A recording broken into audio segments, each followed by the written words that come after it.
Alright, ladies and gents, as ever, my name is Shane, that's Shannon's Games, and tonight we're going to be playing Not For Broadcast. This will be our very first time playing it, so if you're just joining us, you haven't missed a thing. But if you'd like to check out some games I've played in the past, be them obscure, unusual, or nostalgic, feel free to check out my YouTube channel. But for tonight, let's go ahead and get into the game. Let's see, so we're going to be playing the campaign, obviously. Enter game name, Shane.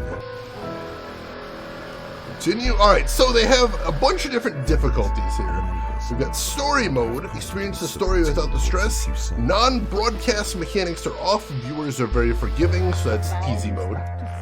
Intern, less challenging, non-broadcast mechanics are less demanding, viewers don't switch off so easily. So that's easy-ish. Yeah, broadcaster, the recommended mode, the normal mode. A balanced experience, non-broadcast mechanics and viewer rating provide a reasonable challenge.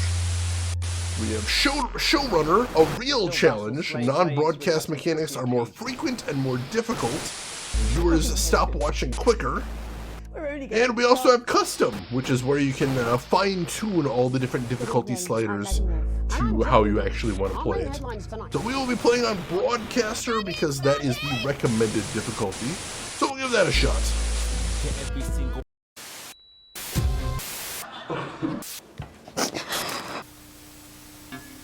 That's all coming up on tonight's National Nightly News.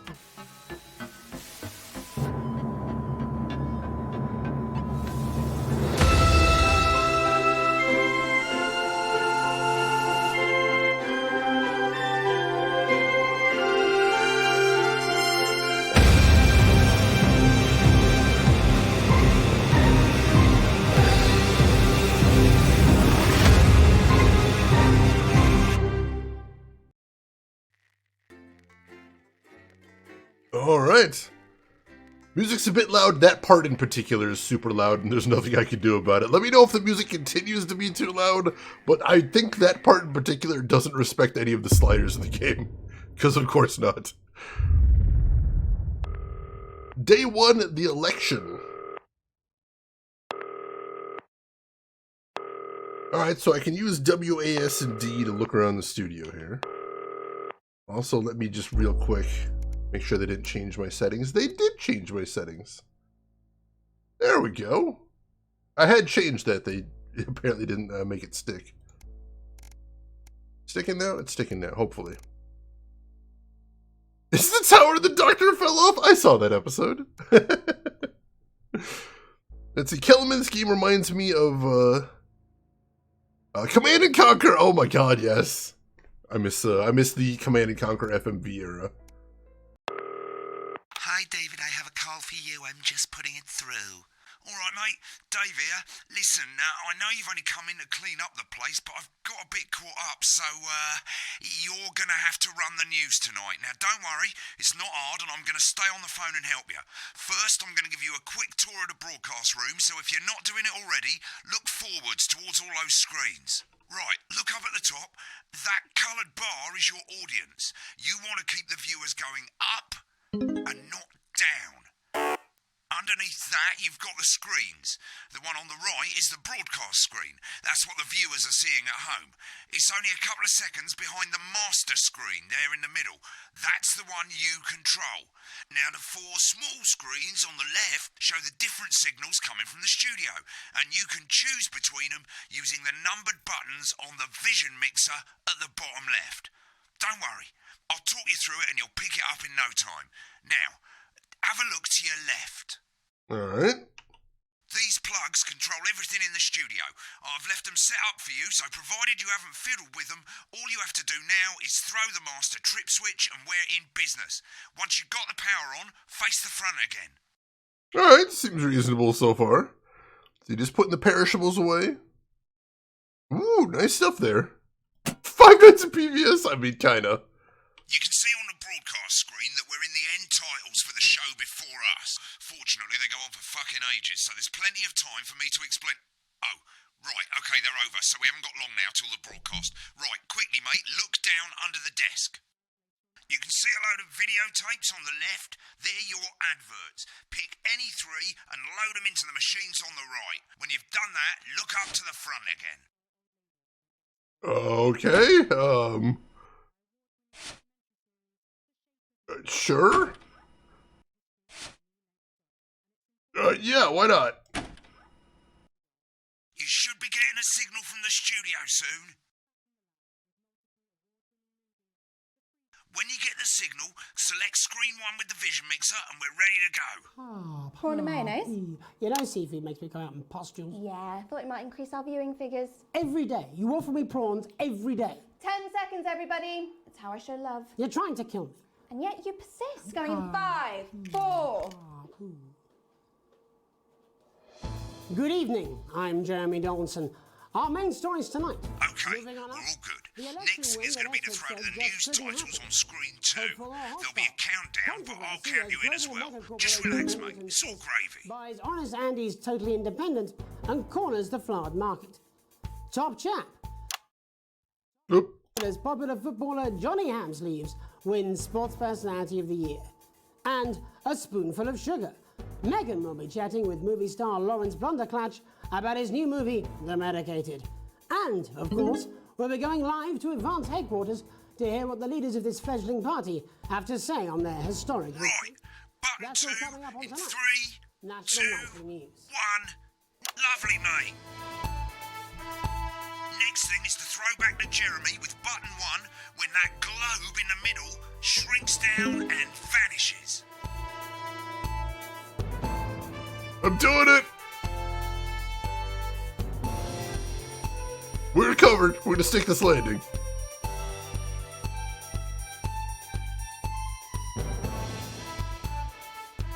Here it comes. Switch to screen 1. Now, lovely, mate. But first, the votes are in and it's a decisive win for Advance. We often get a bit of interference around this time, mate. Keep your eye on the machine at the bottom right. Use that slider that's flashing or your scroll wheel to move the wave up and down, keeping the green bit in the white bit. But critics have here accused we him go. of a severe lack of actual policies and of being deliberately vague.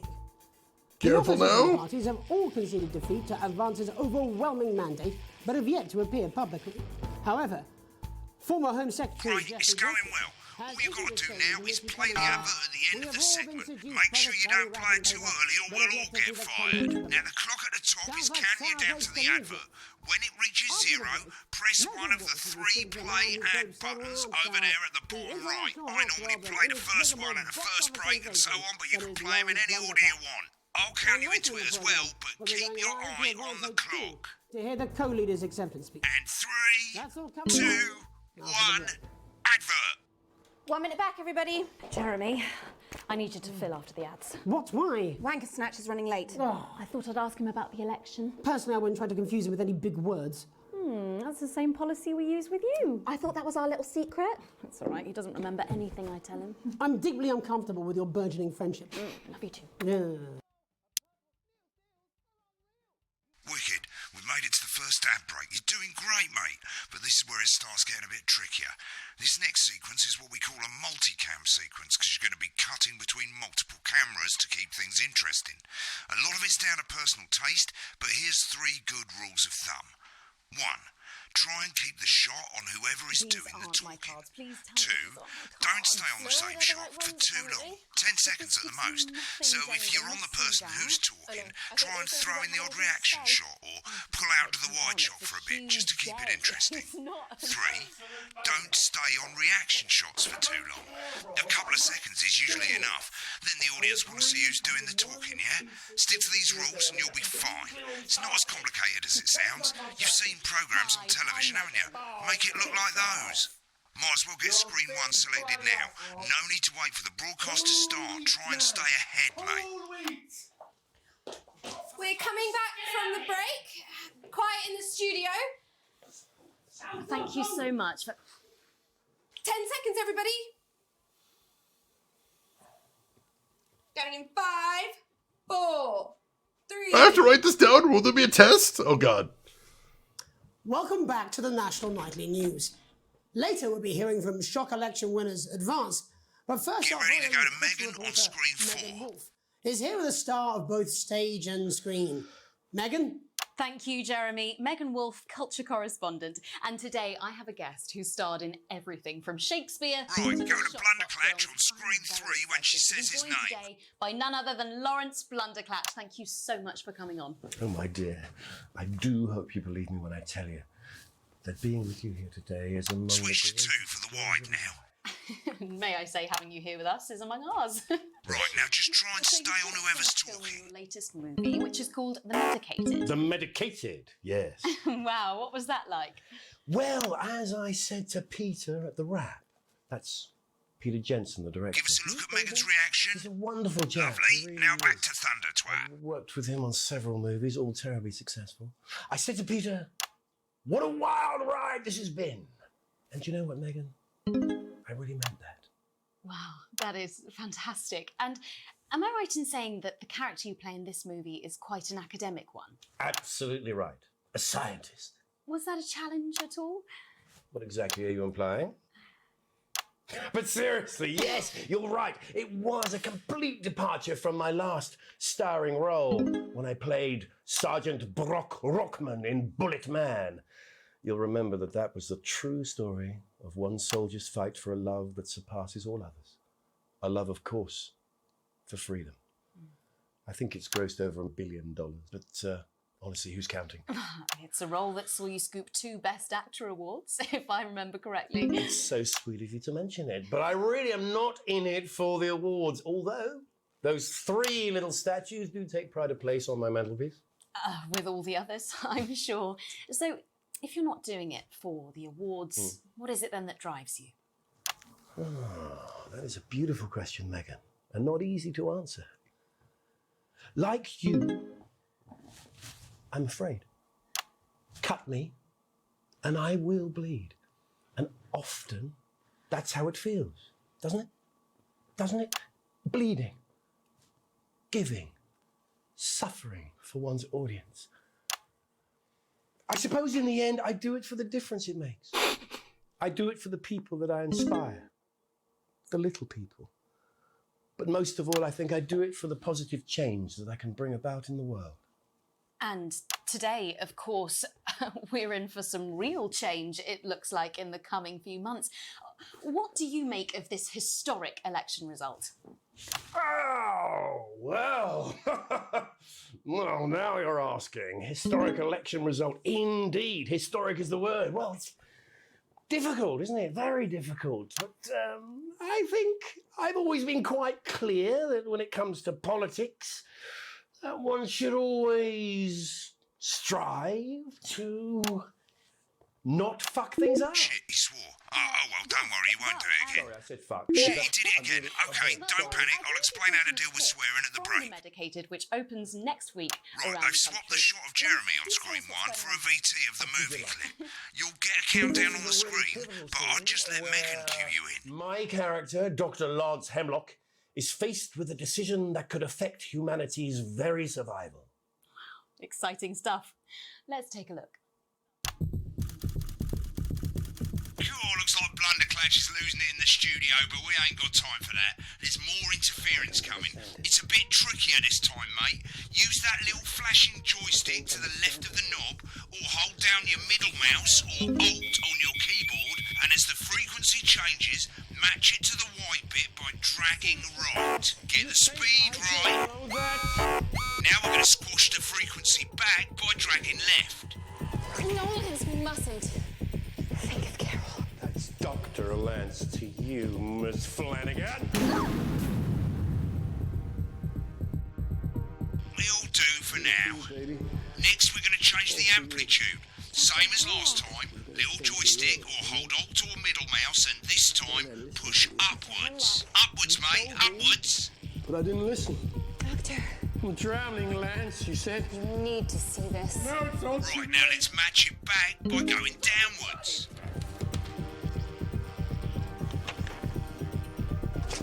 The virus.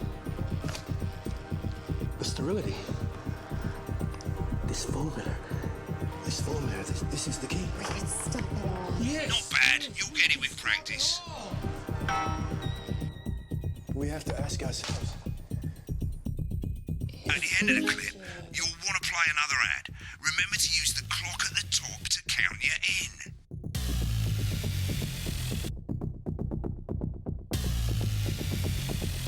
This movie looks so bad.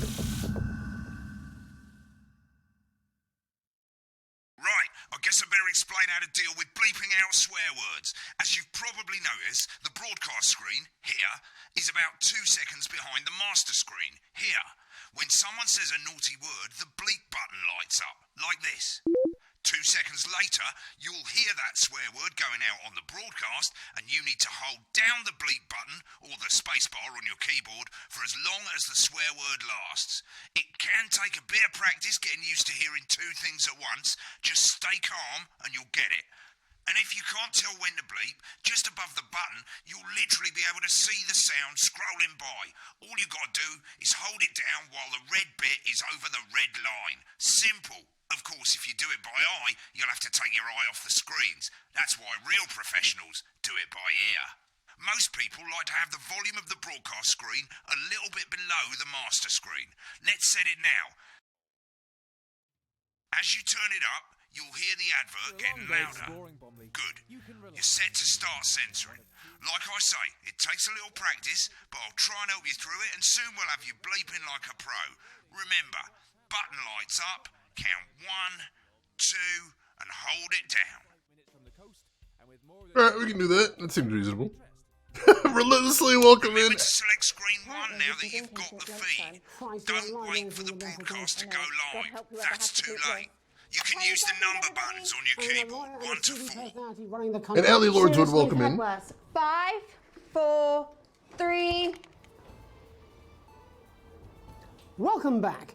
And I'm told we can now go live to Advance headquarters, where the 2 leaders, Peter Clement and Julia Salisbury, are about to make their acceptance address. Oh shit, he's pissed. Shall I Get start? ready to bleep. Go for it, Pat.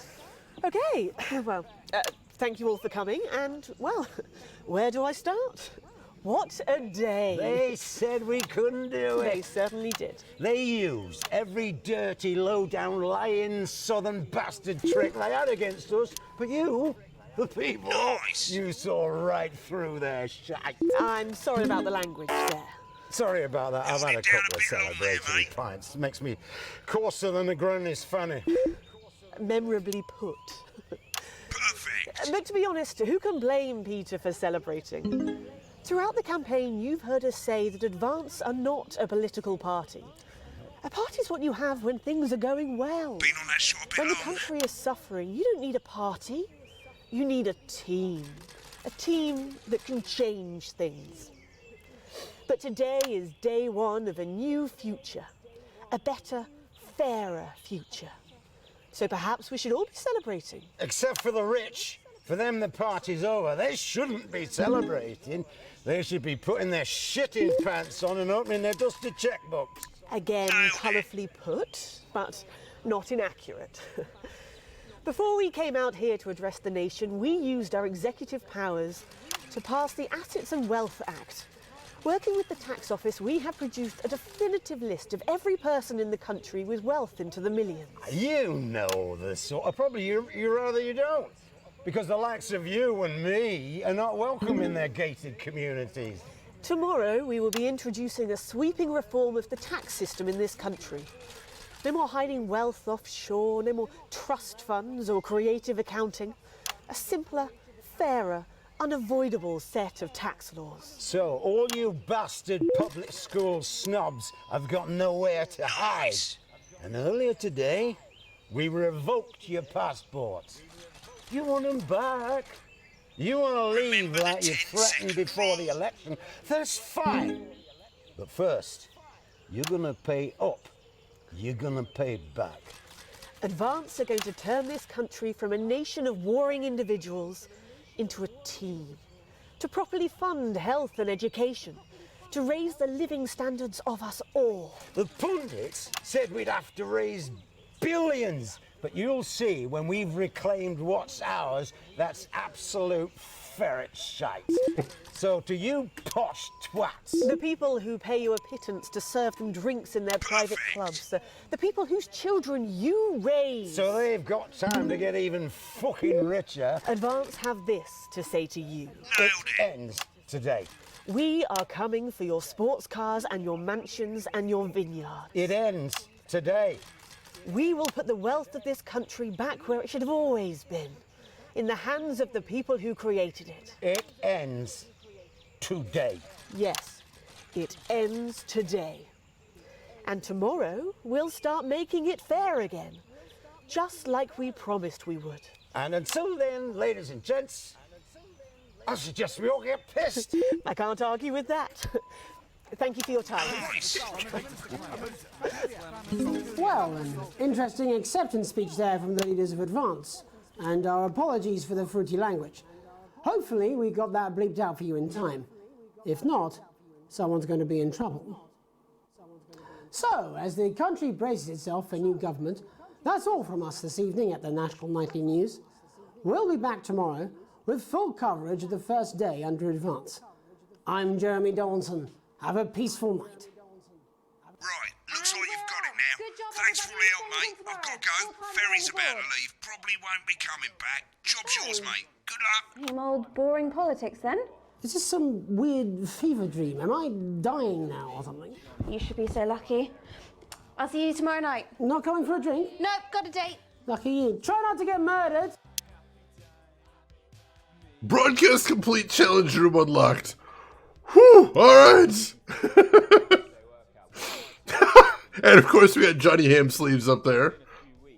The fitness guru, I'm sure we all know. And hey, I got an A! Yay! I'll take it. When the programme's finished, you'll get a broadcast report. It's 3 pages. This first page shows you how well the broadcast went. Each sequence and an overall grade. Remember, grades mean bonuses, and they keep the boss happy. If you want to know more about how it went, select more info. If not, select continue to move to the next page. Let me get caught up right here on shit, too. Malkill, the gameplay looks like it would wreak havoc on me, just too much going on at once. Hey, that's what I'm here for. I'll play it so you don't have to. St. Bumley, my next destination for... These ads are so good, they seriously are. Sir, this literally isn't my job. I'm doing the best I can. I'm trying so hard. A for amazing job, mate. Yay. Oh yeah, that's basically the whole premise, is I'm not even supposed to be here. Apparently our character's the janitor, but the actual broadcast guy quit, so here we are. Yeah, I think you can totally do that, Malkill. Just watch the center screen, enjoy the broadcast, and I will try and make it as entertaining as possible. So this is how the magic of a Shadis game show is made? I mean, I'm glad it's not this complicated. Right now I feel like I might have to play this Ambassador run. That would be hilarious. I know there are actual decisions you can make later on about how the broadcasts are presented, which is interesting. I've heard both Defiant Salem, actually. Punisher, welcome in. How are you doing today? You kind of want to play it? Go for it. Go for it, I say. All right. They're taking a promotion in the UK, apparently. Oh God, relentlessly. Right, this is an optional section for when you really want to understand what happened during the show. You got a graph there showing you what the audience did. They're a fickle fucking bunch. And of course you can really drill into the details if you want to get better at making TV. I never came here, never once. So this is right where I had some trouble with interference, because I wasn't quite understanding how the controls worked there, but that's okay. That's okay. The E2 seems like a lot of fun, except trying to parse bastard and pissed as swearing is really fighting against my brain. It's considered swearing for like 6 o'clock news. Also keep in mind that this game takes place in an alt history version of the 80s. So a little bit more conservative time overall. Right, this is the important page. It tells you how much you're going to get paid and how much wealth you have overall. That bollocks at the bottom shows you the financial state of our main advertisers. But you don't own any fucking shares, you're a cleaner for God's sake, so why would you care? Inherent wealth, broke ass poor. Ow. Too real, game. What the hell? But I've received a small bonus. Lovely. Relentlessly, I too am broke ass poor. Relatable. Relatable content. Ooh, how are you enjoying Ragnarok, Punisher?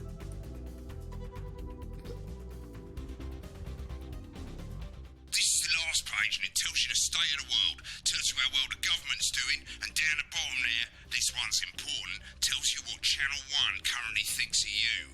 In other words, what the boss thinks. Oh, the boss loves me. Oh, that's wonderful. I'll take that. Clearly the game targeted most of us, absolutely. That's what your bank says when you open the app. Kind of them to cut straight to the point, I suppose. How do they know these things? Alright mate, welcome to the archive. This is where you can have a quick look back at what you've done and how it looked to the public. There's 3 sections: broadcast, rushes and adverts. Let's start with broadcast. Click on it now. Alright. Over on the left, that's all the broadcasts that you've done. Click on any one of them and hit load tape. Once it's finished loading, you can use the rewind and the fast forward at the bottom there to help you get to the bit you want to see. So basically, once you've played a level, you can go back and watch the what it looked like, exactly what the broadcast would have looked like, without all of the UI, just the video that you sent out to the public, which I think is really cool. I think that's a neat feature that you can just watch back how you did. So that's pretty neat.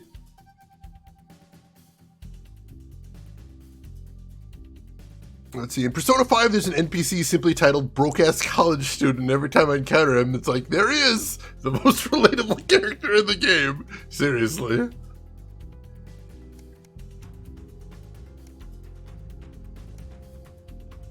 In a few moments, we'll be going live to tonight's National Nightly News. But before that, let's take a look at what's coming up later on tonight on Channel 1. So that's what that looks like. Rushes, and let's have a look at those. Sure. Right, this is the rushes room. It's pretty simple. The 4 screens you can see, they're going to show you the 4 signals you got from the studio during the actual broadcast. Difference is you can mute any combination of them, so you can have a listen to the stuff you weren't allowed to show. Select the broadcast and give it a go, and when you're done listening to the backstage secrets, hit back. So this is very cool, because here's something I was, actually this is super loud, hang on. Oh, it's just super loud in general.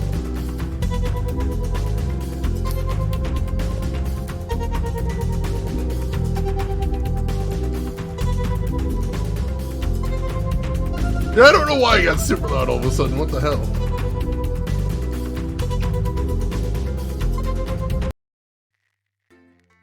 But, alright, so I was thinking this game is kind of a combination between, like, Five Nights at Freddy's and Night Trap. But one of my biggest complaints about Night Trap is there's constantly stuff going on that you don't get to watch. Ooh, Day 3, an unexpected form. So yeah, and here you can actually watch the stuff that you wouldn't be able to watch for gameplay purposes after the level, which is really cool.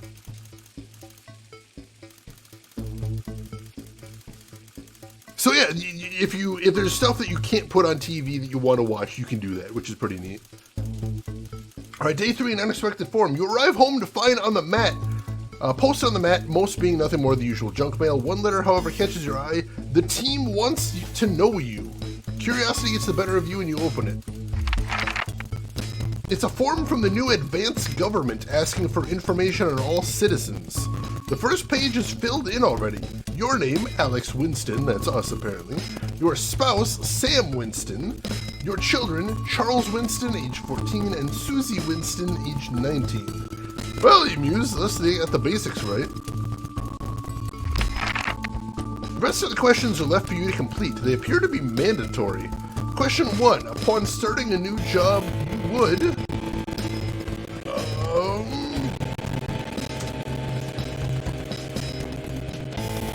ease yourself in and orientate yourself with the new workplace.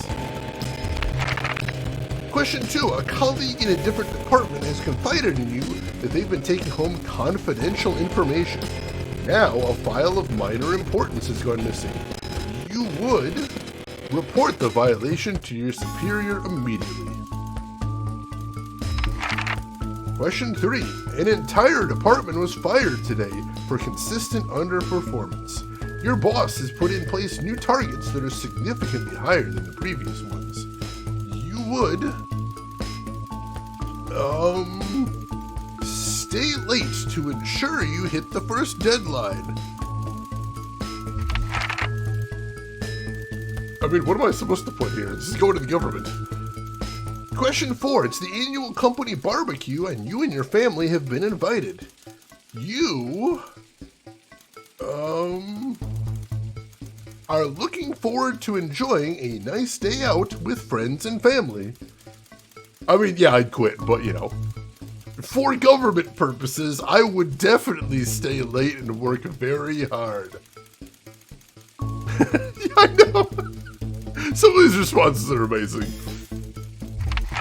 Question 5. You've had a long, successful career and are now about to retire. In your speech, you list your achievements and all the good memories you have of working there. Question 6. In your spare time, you oh, jeez. Depends on the government. Actual uniform filled with thick mud, that's fair. Kind of disturbing the government's asking questions. Extremely disturbing. Why do they want to know these things? It's a good question to ask. Like to relax alone, doing things like listening to music or making models. Question 7. Your ideal holiday getaway would be...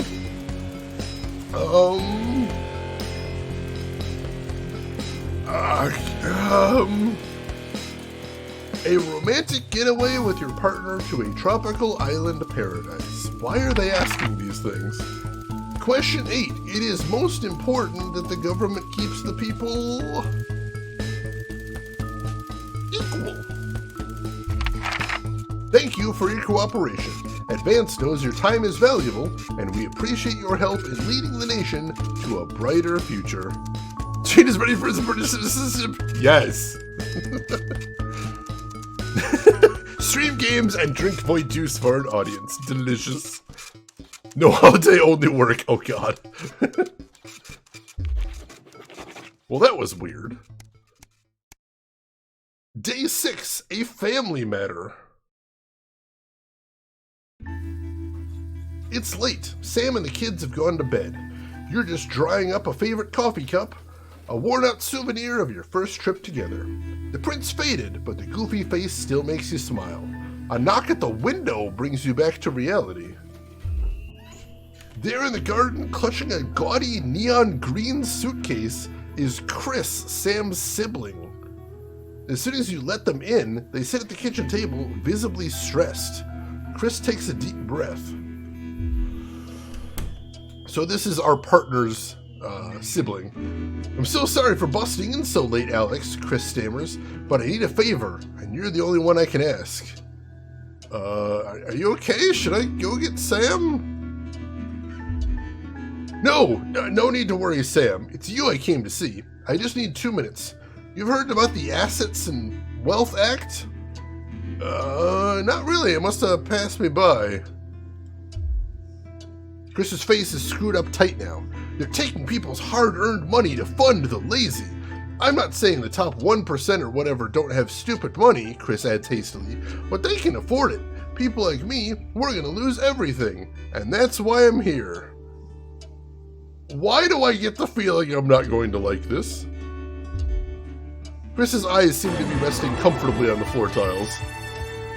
Emperor! Welcome in, Emperor! How are you doing today? How's your weekend going? And thank you for the gift sub to Other Rin. Gift sub number 1,297 of the channel. Hope you are doing great, Emperor. Pleasure to see you as always. Look, I know it's a lot to ask for, but I need to borrow your passport. My passport? What for? They've taken mine in half the bloody countries, but people always say you and I look so similar, so... Chris is pacing now. I need to leave before it's too late. Once I'm out, me and my money will be safe, but I need to go now before they freeze my accounts. Please, Alex, I wouldn't ask if I have any other choice. I don't know how to say no loudly enough. Absolutely not. Surely there's another way. It can't be that serious. Chris's mouth falls open. You're joking, right? I've always done right by you and Sam. I've treated your children like they were my own. We're family. Does that mean nothing to you? Look, man, it's against the law. I can't help you with this. Fine, I'll solve this myself, Chris spits. So much for family loyalty, eh? Grabbing the nigh-on fluorescent suitcase, Chris disappears into the night. You go back to the dishes, picking up Sam's cup again. The peeling face now seems to bore into you. The snot in your stomach tightens. This is gonna end well. I don't know, he sounded kind of like a sleazebag, so I don't entirely feel bad about that. What the hell? But yeah. Moving on, I guess. Day 8. It's gonna be fine. It'll be fine. Don't worry. It's fine. It's fine.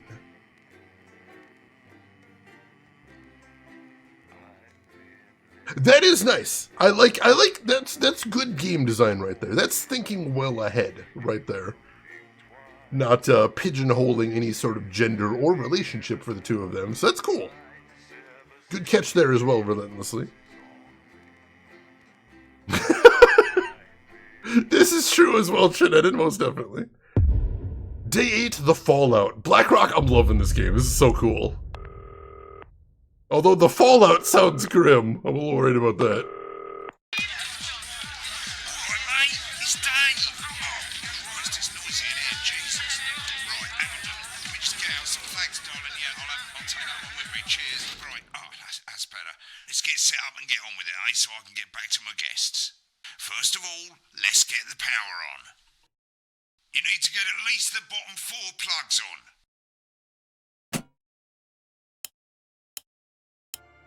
Right, let's load up the adverts.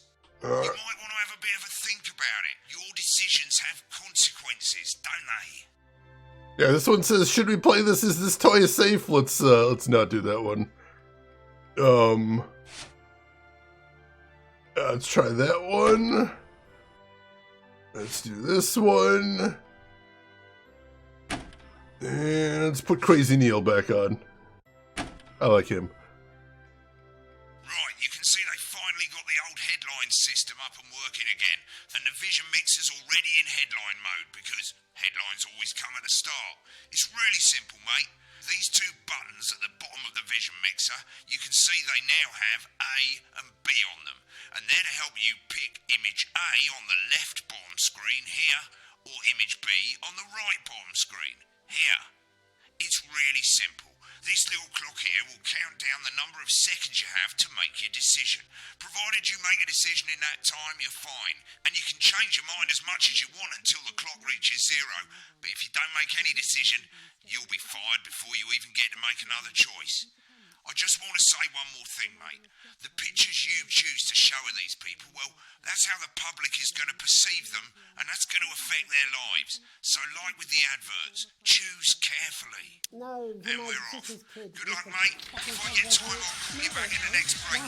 Yeah, I'm coming, darling. So we've got some decisions to make now. Is this Janet who thinks dogs have their own secret language? Yeah, the one that mistrusts the moon. 10 seconds, everybody. Not the best source of consumer advice, then. Don't blame me when it explodes. Going in 5, 4, 3. Time to go over to Jeremy Donaldson for tonight's. Good evening, I'm Jeremy Donaldson. Our main headlines tonight. Destination unknown. At the end of Advance's first full week in office, we ask exactly who's leading this charge. Tonight, I'll be discussing what the new future might hold with a leading economist and radical freethinker. With the Assets and Wealth Act on the brink of raising living standards for the vast majority of the country, I'll be asking my guests if we're on the way to a new future. Out with the old, Remington's Fist have appointed Sophia Remington as their new CEO. The following photo, taken from our archive, gives us a sense of this influential young firebrand who, at the tender age of 23, becomes the youngest female CEO in history. Sophia Remington's appointment is a risk for the giant mega corporation. Sophia, as our regular viewers will be aware, has always been a wild child and has been romantically linked to several movie stars and sports personalities. In her first press conference this afternoon, Sophia announced a children's toy named Mr. Snugglehugs. Sophia promises it'll be all the rage this Christmas, but concerns have been raised about the product's safety. Making a splash. Intrepid scientist Dr. David Wong and marine biologist Ingrid Svorsborg-Horgensford have today set off to explore Dante's taint. The recently discovered cave system was previously thought unreachable, but thanks to a new breakthrough in underwater flower technology, the pair hope to successfully reach the imposing central cavern and the undiscovered plant species it contains. This is, of course, only the latest in a series of successful expeditions for this unlikely pairing. In a joint statement about the dangers their team might face, the pair stated, "We will face the plentiful challenges together like we always have." Playing the field, rumours abound as sporting legend Johnny Hamsleaves is snapped leaving Bush, one of the capital's hottest clubs. The footballer was caught while out celebrating being named Sports Personality of the Year last week, as reported by this very programme. And judging from the angle and velocity of that spray, it looks like Johnny may have been celebrating a little bit too much. I certainly wouldn't want to be his guardian. And grievous bodily charm. With Advance promising a radical new position on crime, how afraid should we actually be? I'll be going live around the country to talk with people who've seen the criminal justice system from every perspective. With more and more powers passing to the police, and less oversight, are we using an Advance-shaped sledgehammer to crack a nut? All that and mega more for the group of young actors who are already experiencing the positive side of the new Assets and Wealth Act firsthand. They'll be talking and performing later. That's all coming up on tonight's National Nightly News. Emperor, thank you so much for the gift sub there. I appreciate the heck out of that.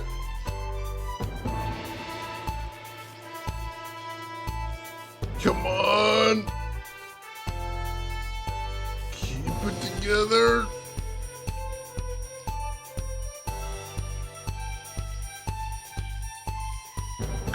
Woo!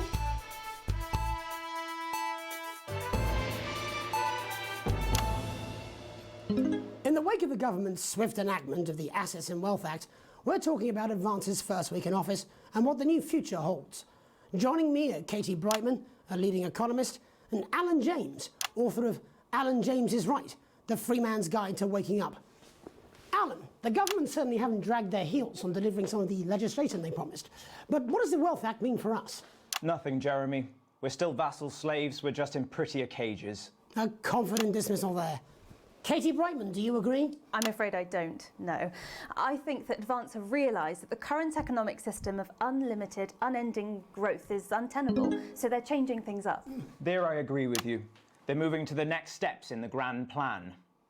Grand plan, Alan? It's all in my book. Alan James is Right, Jeremy. We're to become the great herd, ignorant, sterile and short-lived. That's what they want. Or perhaps Advance have just realised that if we carry on the way we are, we will destroy ourselves and this planet in a mad orgy of consumption, if you'll excuse the colourful metaphor. Yes, orgy is the right word. Only it'll be the overlords having an orgy on our poor broken backs. It's all in my book. Alan James is... Shamelessly self-promoting? Katie, how do you think the rest of the world will respond to this new approach? I think they're watching carefully. Advance are the most disruptive threat that the world powers have faced since the last Great War. Yes, Katie's right. War is inevitable. Thank you, but that isn't And this will not be a war like we've ever seen before. We're talking millions of deaths. We're talking high-tech weapons that can level entire cities. We're talking... Out of the wrong orifices? Mock me all you like, Jeremy, but when they murder your parents and they poison your food and they take you away to their camps for hypno-brainwashing, who will be laughing then? That might be a great way to sell books, Alan, but you know full well that isn't going to happen in a democracy. Democracy is dead. Yes, Advance are radical, and change is always frightening, but the truth is that the Wealth and Assets Act has made more than 90% of the population wealthier and is on target to produce a permanent end to poverty. Bollocks! What this young lady doesn't understand, Jeremy, is that these are the same people. Maybe they've rebranded, but it's all a little circus act to keep us from seeing the tyrant behind the curtain. That's where you're wrong, Alan. For a start, they've mobilised the youth vote like we've never seen before. You say mobilise, I call it grooming. The grooming of an entire generation to walk happily into eternal bondage. They're like psychic paedophiles. But based on the facts, Katie, what are your predictions? The Assets and Wealth Act is only the first step. Advance now have a historic budgetary surplus, and as well as properly funding our public services, they're already funneling unprecedented amounts into scientific research and the arts. Or, as I call them in my book, Frankenscience and opiates. Like opiates, see? Can we get back to the issue at hand, please, Ellen? This is the issue. It's all coming from the water, the chemicals. They're pumping it full of belief juice. Don't get me wrong, I want to see these changes, but only if they're sustainable. If Advance lose their power after spending half of our GDP on dismantling infrastructure, that could be catastrophic. The catastrophe is that they're succeeding. They've got us sat here talking about their puppet show. All right, we're running out of time. Quickly, Alan, what does the future look like to you? A bleak space where we've all been figuratively sodomized into submission. No, of course. Katie? We might be on the eve of a brave new world. God knows we need some change, but we need to be cautious. Let's walk forwards with our eyes open. Two very different visions of the future there. Alan James, Katie Brightman, thank you for joining me. When we come back, I'll be investigating Law and Order before Megan meets some beneficiaries of the Assets and Wealth Act. That's all coming up tonight on the National Nightly News. 1 minute back.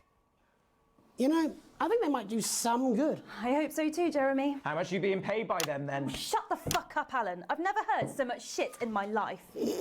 Well, we'll see who's full of shit, won't we? Alan, I can explain it to you, but unfortunately, I can't understand it for you. Wow. Well, I don't know what she meant by that.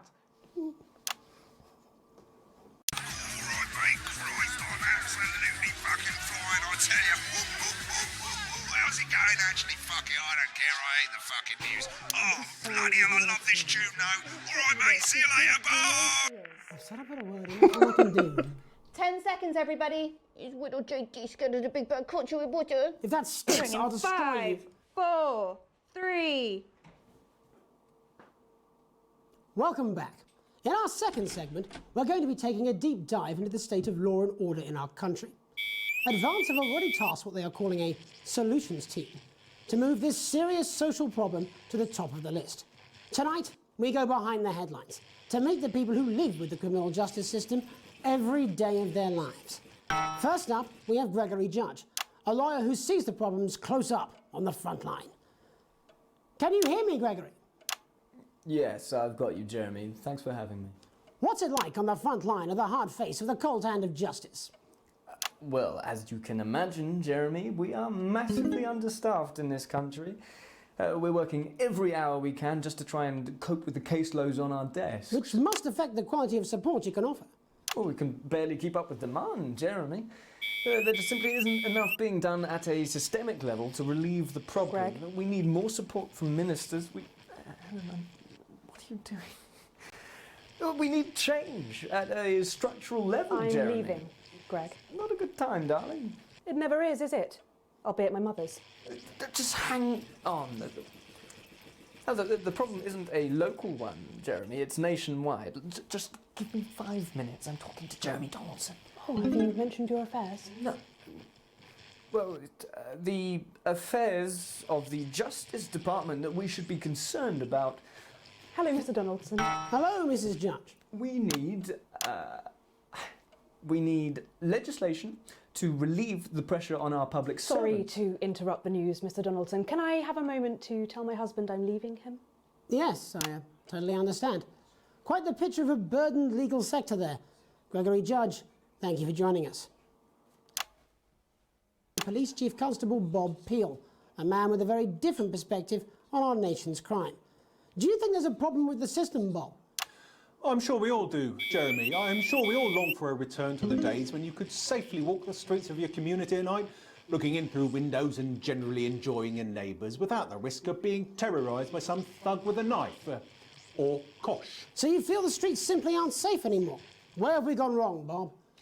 Well, that's not a simple question, Jeremy, but I think it all comes down to moral decay. We've diluted our culture and lost touch with what it means to be a citizen of this once great country. Also, as the vicar noted in Sunday's sermon, we probably shouldn't have banned hanging. And to what do you attribute this moral decay? Foreigners, gays and gypsies mainly. It's all in the Bible. Look, Leviticus clearly states that... Oh, bugger, hang on a moment. Jeremy, a bloody glimpse escaped. Delia, could you give me a little help, please, dear? What? as I was saying, Jesus didn't like immigrants much, did he? And just to be clear, you think it's the immigrants who are responsible for the moral decay? Absolutely, Jeremy. Back in your box, Clive. Back in your box. Delia, I really could use a little help with this. Oh, sorry, darling. I was spaying the badgers. Yes, I'm talking to Jeremy Donaldson. Clive, could you put him back in the box? Oh, Clive, you know it's Wednesday. Back you go. Back in your gimp space. And Off you go. whose responsibility is it to make a change, Bob? Well, it is certainly not the responsibility of the decent, good, white people Darling, of this... where's the padlock? Oh, hold on just a moment. Oh, Clive, this simply won't do. Naughty, naughty, naughty boy. Mummy said... Clive, I am not having this again. Mummy said get back in your gimp space. No! Naughty! You beast, Clive! You... As I was saying, Jeremy, moral decay. Crime is the responsibility of the criminal, no one else. Look, everyone has a sob story, but we don't all end up as barbarians, do we? Look, when our daughter Alice comes home with an A-, does she go on a killing spree? No, she takes 3 of her pills and hides under the stairs like a normal child. Thank you, Bob. Bob Peel there, really locking down the police's position on morality for us. And finally tonight, hopefully uninterrupted, it's time to get to the heart of the matter.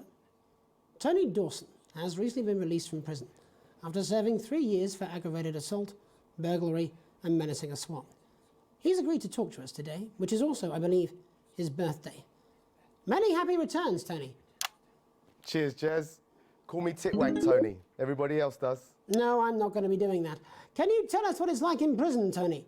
Titwank Tony. Hey! Prison's a mixed bag. Structure's quite nice, but it's a constant battle against institutionalisation, as you can imagine.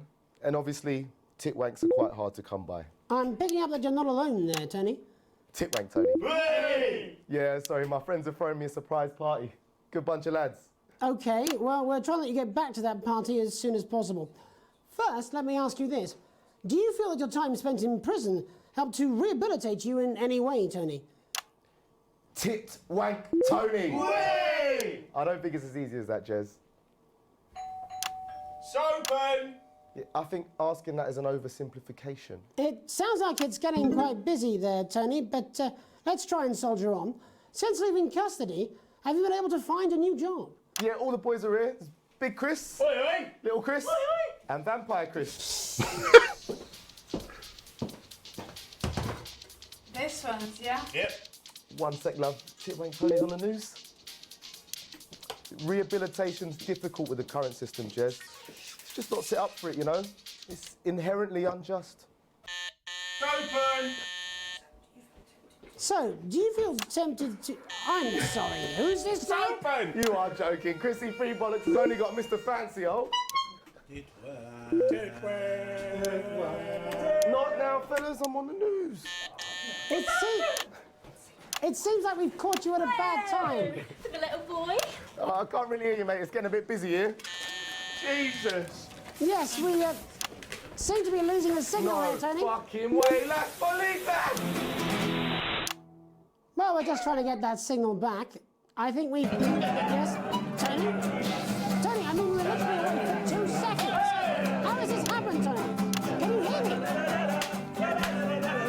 Well, we seem to have lost our train of thought there a little. Hopefully you, the viewer at home, have managed to glean a broader understanding of the serious and complex issues around law and order.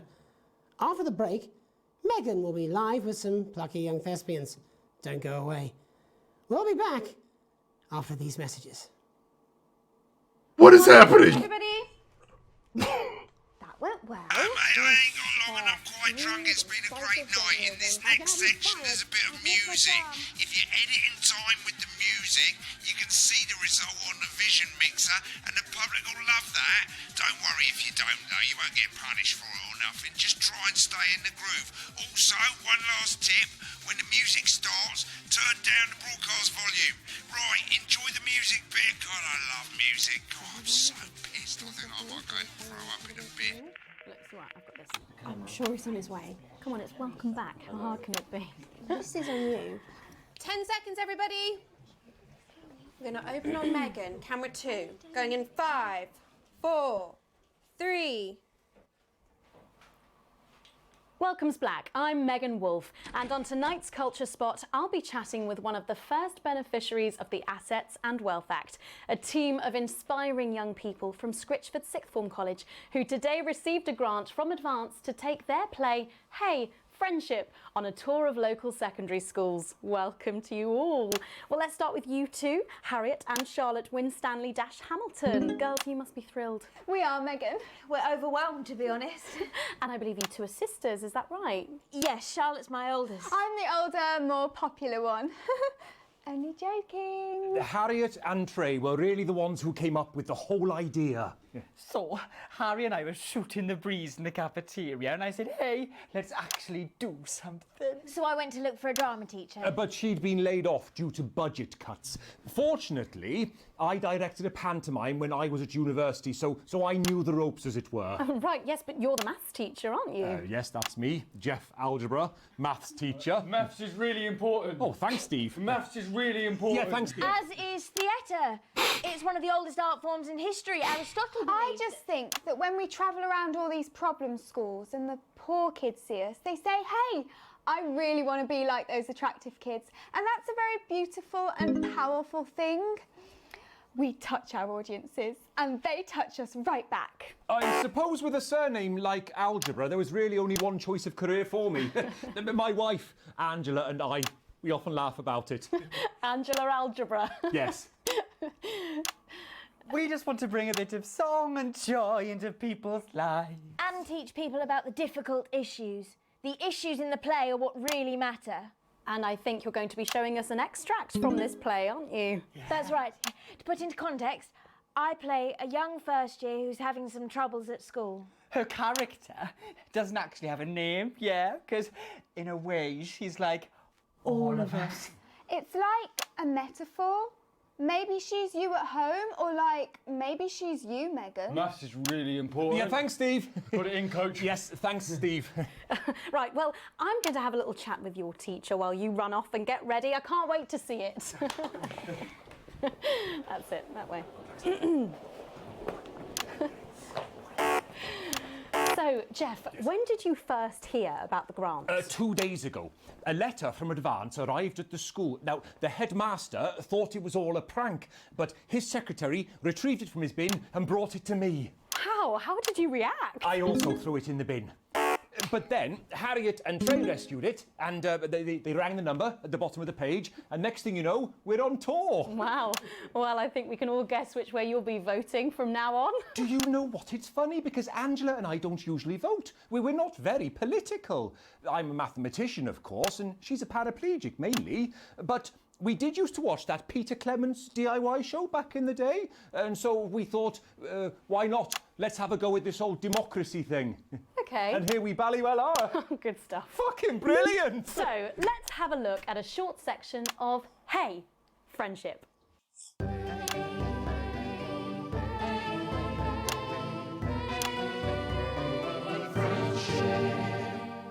Dear Diary, I'm not sure I can take another day at this school. Another day of tears. Tears. Another day of fears. Fears. But still I walk the corridors alone. Alone. Dreading what might be around every corner. What's around the corner? What's around the corner? What's around the corner? Oh, hi, Gary. Oh, heavens, no! It's Gary the Fist! Gary the Fist! Going somewhere, little first year? Great. I've been looking for some poor victim to bully all morning. But will this make me feel better about my violent father? Violent father. Excuse me, I'm late for maths. It's my favourite subject. And so important. Maths is for losers. What? Maths is for losers. My arm's stuck, Coach. Keep going, for fuck's sake. Right, maths is for losers. Now, give me your lunch money. Double lunch for me today, but why am I only truly happy when I'm eating? Not today, Gary the Fist. What do you mean, not today? Who are you? Oh, my arm's free, Coach. Brilliant, keep going. Right, who are you to stand up to me? I'm Gary the Fist, and you're just a sad little girl with 2 gay dads who's all alone. That's where you're wrong, Gary the Fist. These are my 2 new friends. Vanessa is captain of the netball team. Yeah. And Blake owns a motorbike. Yeah. But I can't fight all 3 of you, and I don't have any friends of my own. Oh my god. I can't.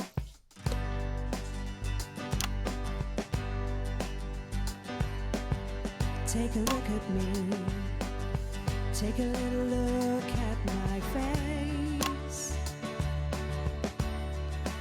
I could be you.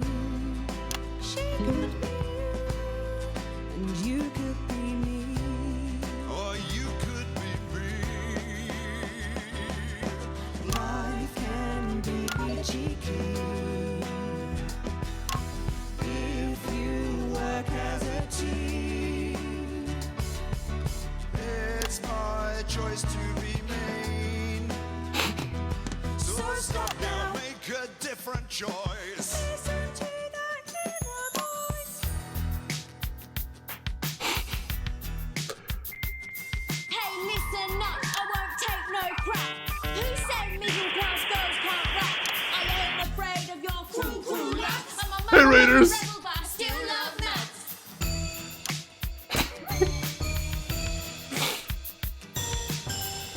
Can I pause this? I can't pause this. Raiders, welcome in.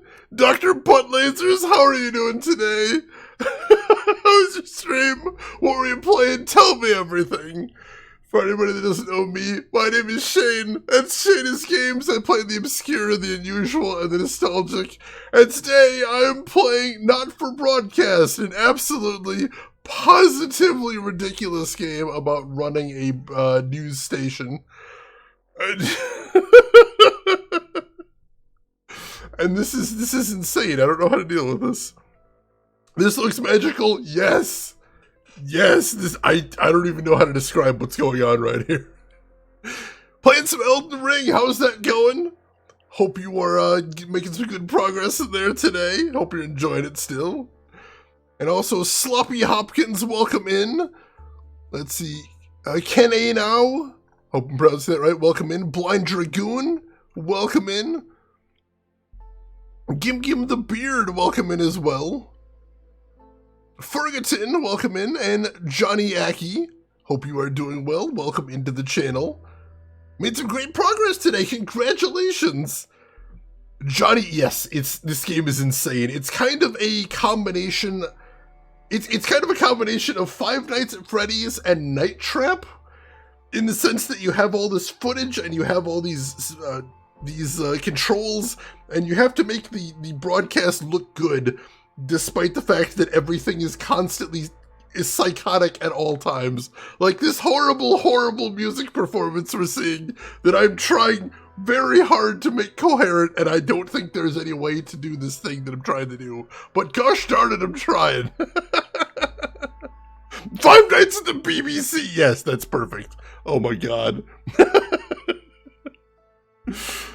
Oh my god. John, thank you so much for the 62-month resub with the message friendship, which we're learning about right now, I suppose, allegedly. John, thank you so much for the support. It is always, always, always a pleasure to have you with us, so thank you very much for that. Oh my god. Let's see. Doctor, you always have something cool as hell here. Thank you so much. I try to play some interesting stuff, most definitely. I'm sorry, what was it you said at the beginning of the raid? The obscure, the unusual, and the nostalgic. I can't remember that middle one, but I love that. Thank you. That's basically the... I had trouble describing my channel when I first started streaming, because I play older stuff generally, but this is from last year, so this isn't older stuff, and I play weird stuff, but also some stuff's like really good and really solid. So I'm like, how do I describe what I do here? And I'm like, that's the closest I can come to. The obscure, the unusual, the nostalgic. That's excuse me. That's my thesis statement for the stream right there. So, in case anybody didn't catch any of what's going on here, I'm gonna go ahead and get back to it. So strap in, folks, because we're seeing a live musical performance from a school theater troupe who's singing a song about friendship and also math, because math's important. Hey, kids, I'm Gary the Fifth. People think that folks like me probably shouldn't exist, but that's just prejudice, and I'd do better if you knew the way that I became Gary the Fist.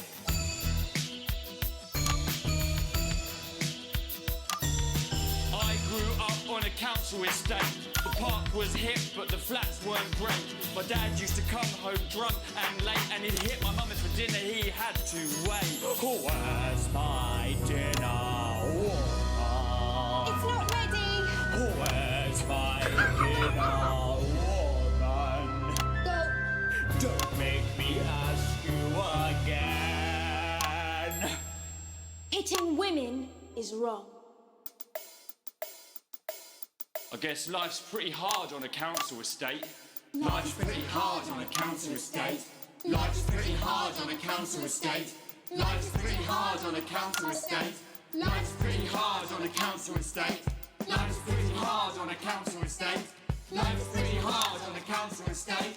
It's so damn hard on a council estate. Oh my god! Say that's what we're dealing with right now. Dr. Buttlasers, thank you so much for the sub. 2 months, I appreciate this. This is the single worst / best PSA I've ever seen. They're trying so hard. I'll give them that. They're trying so hard here.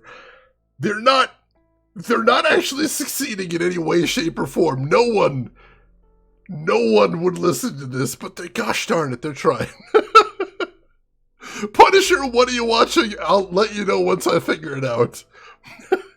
Blind Dragoon, yes, someone had to act all of this out, and I don't know how they got through any of these takes without just cracking up. This is insane. And yes, this keeps going. This just keeps going and going and going. And I don't know. This might be the rest of our night. This could be the next 3 hours. I don't know if they're ever going to stop at this point. I honestly don't know. Maybe this is the rest of our lives now. Maybe this is all the stream is these students doing this song forever. It was thrown in the bin twice, that's true, but somehow it didn't stay there. Emperor, they're trying their worst at showing it's so beautiful. Shell Bell, I didn't know I needed this. I didn't know this was an option. I didn't know this was a thing that could happen, but here we are. And welcome in, Shell Bell. How are you doing today? Rin, I need you to remember the actual students doing this kind of thing don't get paid. These people got paid, good for them, good for them. Whatever they got paid, it probably wasn't enough, because how are they doing this? Dame Karen, you never watched a first-year drama production? Oh no, I had a lot of friends in drama club in high school, and I watched a lot of that, and I mean, now that you mention it, at least the people in drama club usually had good scripts. Obviously, I don't think there's much you can do with 16-year-olds doing Death of a Salesman, but, you know, at least they had good material. This is not good material. Relentlessly, this reminded me to take my meds. I hope it helps. I honestly do. I'm not even taking anything, and I feel like I'm missing out for that right here. Rangatang, welcome in. I mean, the game does say right there it's not for broadcast. It's true. It's true. All right, enough delaying. We have to go back. Yeah. If you work as a team, just work as a team. It's your choice to be me. It's my choice. So stop now. Make a different choice. Listen to that inner voice. Friendship. Yes!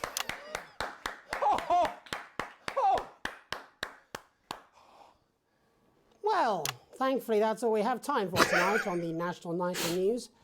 Join us tomorrow night for all the headlines from across the country. My name's Jeremy Donaldson. Have a peaceful night. And we're out. Oh, that was brilliant! What the literal fuck was that? I believe that was art. I believe I've got a 14-inch cock, but it's not so.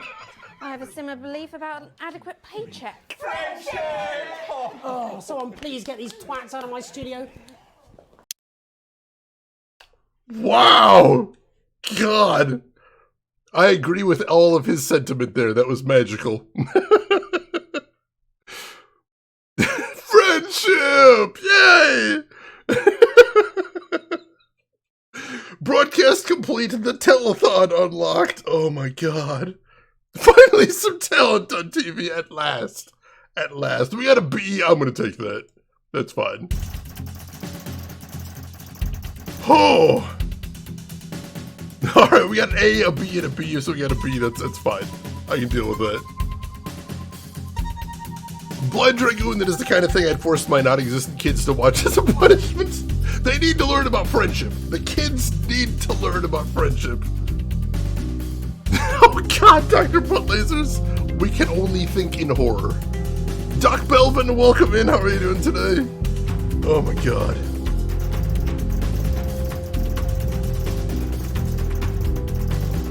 All offensive words were censored, an interference-free show, and exceedingly poor edit. Oops. I think I know where that happened too.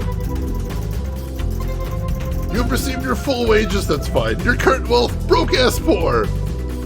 Yeah, basically. Yeah, don't be like Gary the Fist. Don't be like Gary the Fist. That was the moral of the story. Don't be that guy. No, BlackRock, don't do it. Alright, the studio still loves me. That's the important thing. The world is not doing so great, though. World's not doing so great, but the studio loves us. That's fine.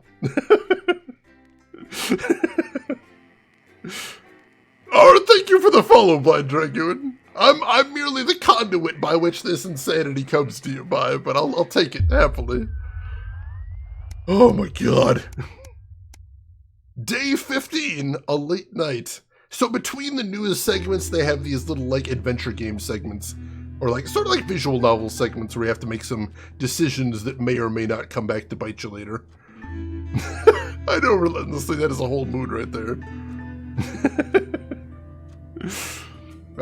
You arrive home after another long shift to find a note waiting for you on the countertop.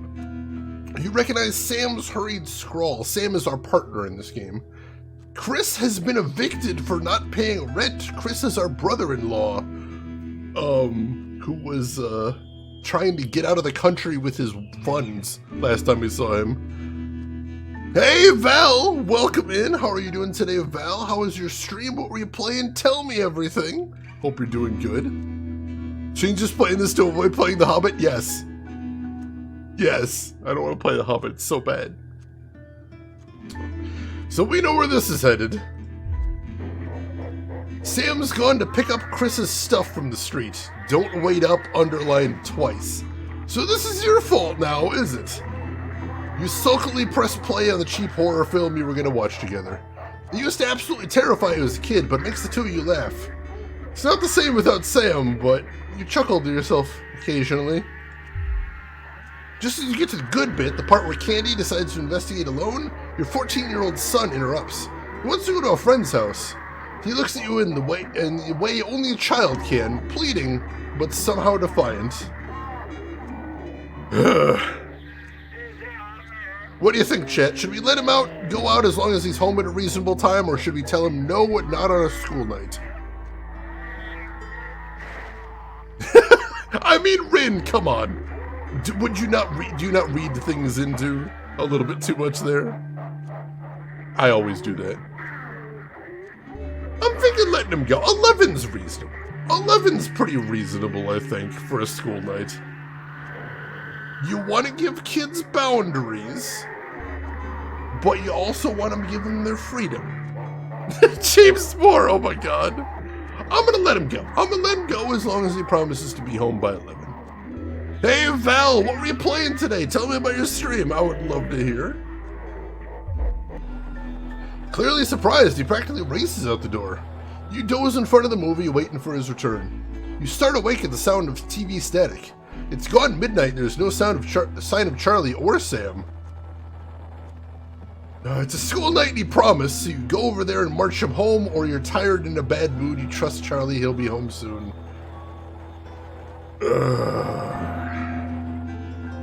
I think this is probably too excessive. That's a lot. So I think we'll punish him after he gets back. I think that's a thing we can do. Let's see, Malkill and Seaton here eating cookies that are basically Jamie Dodgers. I figured it was appropriate for the game. That seems on brand. I like that. Let's see, Val WWE 2K23 got to watch John Cena losing all of his matches in his own showcase mode. Ouch. It's okay, he's got a big ego, he can survive. Yeah, he'll be home soon, we trust him. We trust him, he'll face the consequences when he gets back, but for right now, let's not humiliate him, give him space. It's one night, he's gotta start taking responsibility for his own decisions sometimes. Oh no, game, don't. Why'd it have to hit me with that? Come on, game, come on.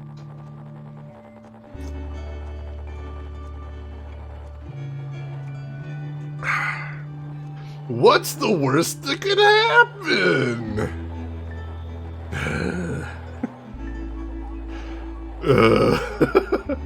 So, the answer to that question is always a lot, and it's real bad.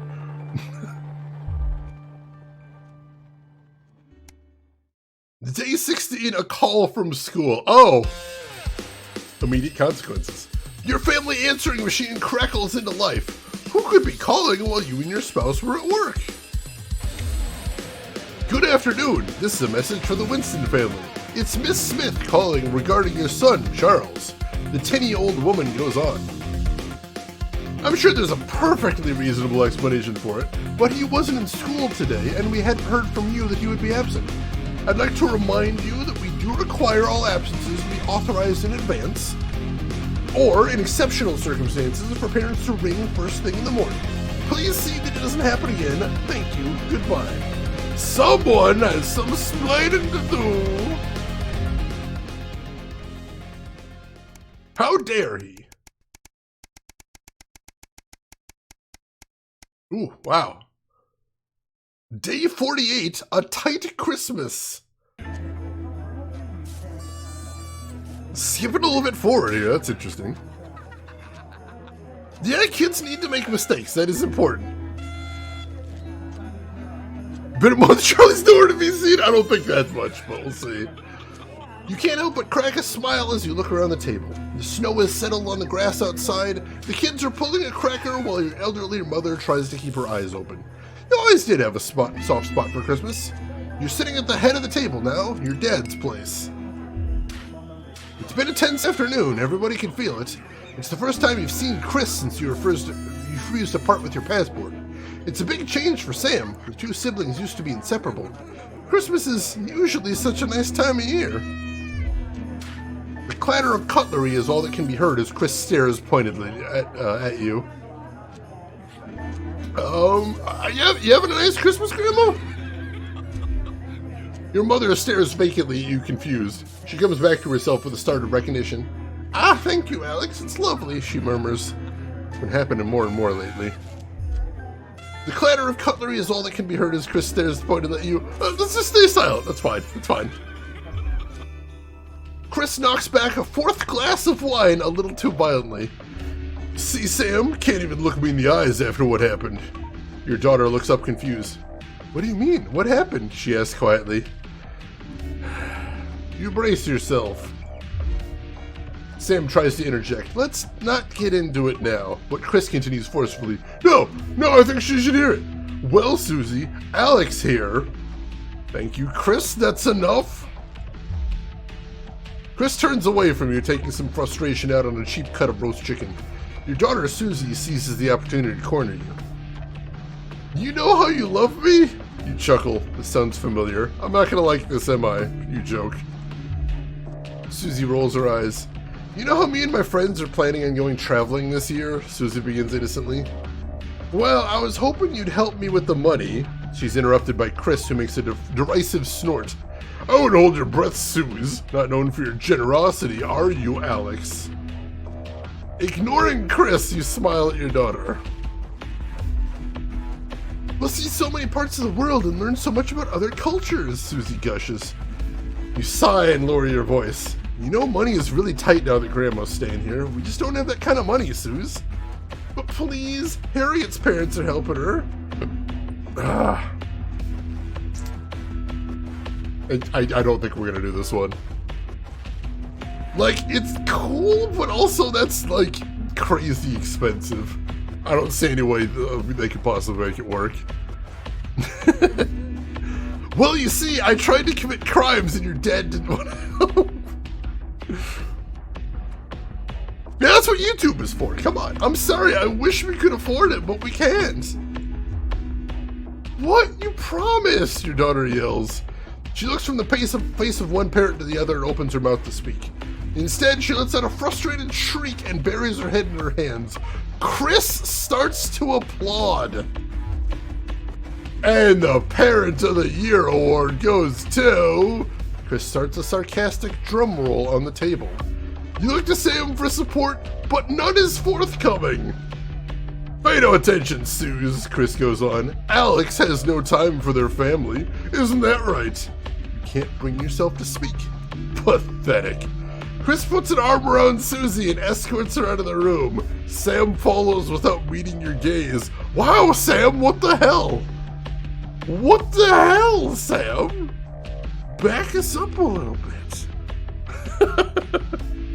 Yeah, kick that dude out. Kick both of them out, as a matter of fact. Both kind of being rude here. Oh yeah, we're the bad guy for not promising to give our kid money that we absolutely do not have. I'm sorry for not teleporting money out of thin air. What the hell? That's totally fair, Kelvin. Like I said, I've told this game goes to some dark places. If it's too much for you right now, I totally understand. No shame in that. No shame in that. Charlie excuses himself awkwardly as we start to clear the plates in silence. Have you had a nice birthday, Pat? Her mother chimes in cheerfully. Merry fucking Christmas. And we got an achievement titled Maybe Next Year. Day 63, a welcome windfall. That sounds nice. Let's see. Day 2, what I don't really understand is people forcing themselves to stay in the company of assholes. Yeah, seriously, kick them out. Don't keep bad people in your life. You're leafing through a pile of accumulated posts. Each new bill pulls on your gut like a lead weight until a flash of blue makes you pause. Recognizing the teal advanced logo on the envelope, you tear it open. Dear Winston residents, thank you for sending us your passports for approval. We can now confirm their receipt and validation for the new Assets and Wealth Redemption Scheme. Hopefully this will make the last month of arguments with Sam worth it. As such, it's our pleasure to enclose a check which we hope you will see as a symbol, not only of our gratitude to you, but of our unwavering commitment to creating a society free of inequality. The throbbing of your fresh, speed-induced paper cut is the only reason you can believe you're awake. A check, and a sizable one at that. Chris was right. Advance really are redistributing wealth. We will continue to strive for the betterment of this nation and its people. Forwards together, Julia Salisbury and Peter Clement. The weight of your financial burden lessens slightly. Bliss. All right, sure, I'll take that. Relentlessly, it's the right decision to do sometimes. It absolutely is. Day 72, a long weekend.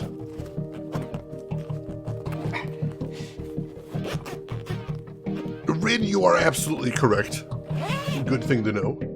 Why did the zip on this damn case never close? It's your anniversary. Every year, you and Sam go away for the weekend, usually camping. You're not made of money. You've been looking forward to it for ages. Finally getting some time alone where you can forget about the noise of life. No kids, no work, just a bit of romance and some peace and quiet. The zip finally gives up the battle and you drag the bulging suitcase down the stairs. The answering machine is blinking on the hall table. We can afford to send Susie overseas! Yes! Good evening, Alex. This is Mr. Bozeman. I'm calling to inform you that you'll be required to work this weekend. Your heart sinks. Some information has come to light concerning the rising tensions between our nation and foreign powers, and the National Nightly News team will be working around the clock to ensure we break the story first. Needless to say, I will expect your attendance tomorrow morning, 8 a.m. sharp. Have a pleasant evening, Alex. Shock turns to annoyance and then fury. What are you going to tell Sam? Oh, God. Sam comes downstairs brimming with excitement. Kissing you, they grab the car keys from the dish and start to load your bags into the back. Apologize profusely to your spouse, but you really should go into work. Bozeman's temper is legendary. You sigh heavily. You're gonna go, aren't you? The voice behind you makes you whip around. You nod simply. Of course you are. It's too much to expect for you to put your family first for once. God forbid. I don't know why I bother, Alex. I really don't. And with that, Sam's gone. Your front door swings slightly in the silence. Jesus! The home stuff is really grim in this game. What the hell? Day 98, a permission slip. Yeah, screw you too, Sam. What the hell? Thanks for the understanding. For all the hard work. Son of Vogue! I love it. Your son Charlie hovers over your elbow as you read. Do you find yourself striving to achieve? Are you an active member of the team? Do you like reaping the benefits of cooperation? Join the Advanced Go-Getters today. Forwards, together. This doesn't sound like the youth club he told you about. Charlie grabs the flyer from you and thrusts a form into your hand. So I can walk there straight from school, and Ben's sister can drop us home after. So you won't have to do anything.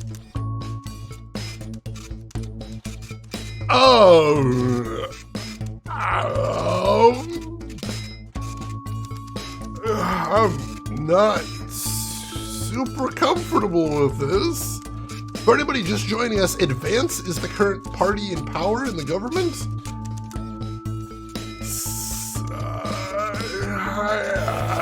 I don't know. What do you think, chat? Let me get your thoughts on this. I'm curious to hear how this is making you folks feel.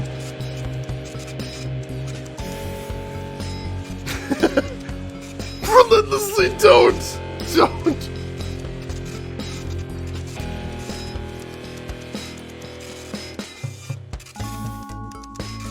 Rinse his sign in to look good for work.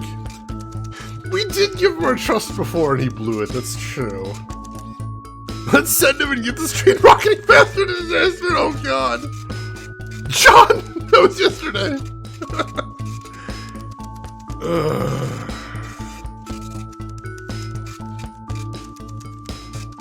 I mean, on one hand, I don't know for certain it's a terrible thing. And plus, you know, it shows he's doing some initiative to do some after-school activities, right? That's a good thing. I guess on balance, we can let him go. I am a little bit skeeved out by this, but you know, we'll play this one thing at a time. Your son is thrilled. It's heartwarming to see him so passionate about becoming an active member of the community. God, why? No, game. I don't have to read this one, do I? I can just leave that up on the screen. You guys can. Because if I say that out loud, like, it's fine. This can only be a good thing. Oh god. Oh god. Day 110, a profitable partnership. After a particularly long day at work, you come home and find the posts sorted into piles as Sam has taken to doing recently. Most of it's the usual rubbish, but a letter with the increasingly familiar Advance logo and urgent respond immediately plastered on the front in a correspondingly urgent red font grabs your attention. Best to get it over with. Dear Winston residents, this letter is to inform you that the Advance government has taken another step forwards in our fight for equality. By nationalizing the largest private corporations and redistributing the resources among the citizens of this great country, The Partnership Bonds program ensures the wealth created by the people is delivered to the people. I don't remember this being in the manifesto. Every household will be a partner in one of 3 carefully selected institutions chosen by Advance for consistently high performance and financial security. Please note all returns are based on public opinion and cannot be guaranteed. Please select one of the following. Our options are Eye of the Beholder Incorporated, whether it's cosmetics, clothing, or couture, we see the beauty in our customers. We have Neil's Deals Limited, it's always a steal from Crazy Neil. And Pleasure Corp. Our business is your pleasure, from sports to travel or even just some you time. You can't say pleasure without leisure. This is a non-ominous name. Honestly, as far as business, I think that's probably the best one to go with. Here, can I? Yeah, the music is super loud still. Sorry about that. Let me see if this is a little bit better.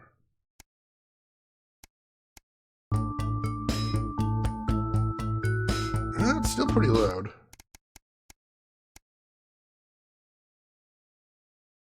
Try it right there.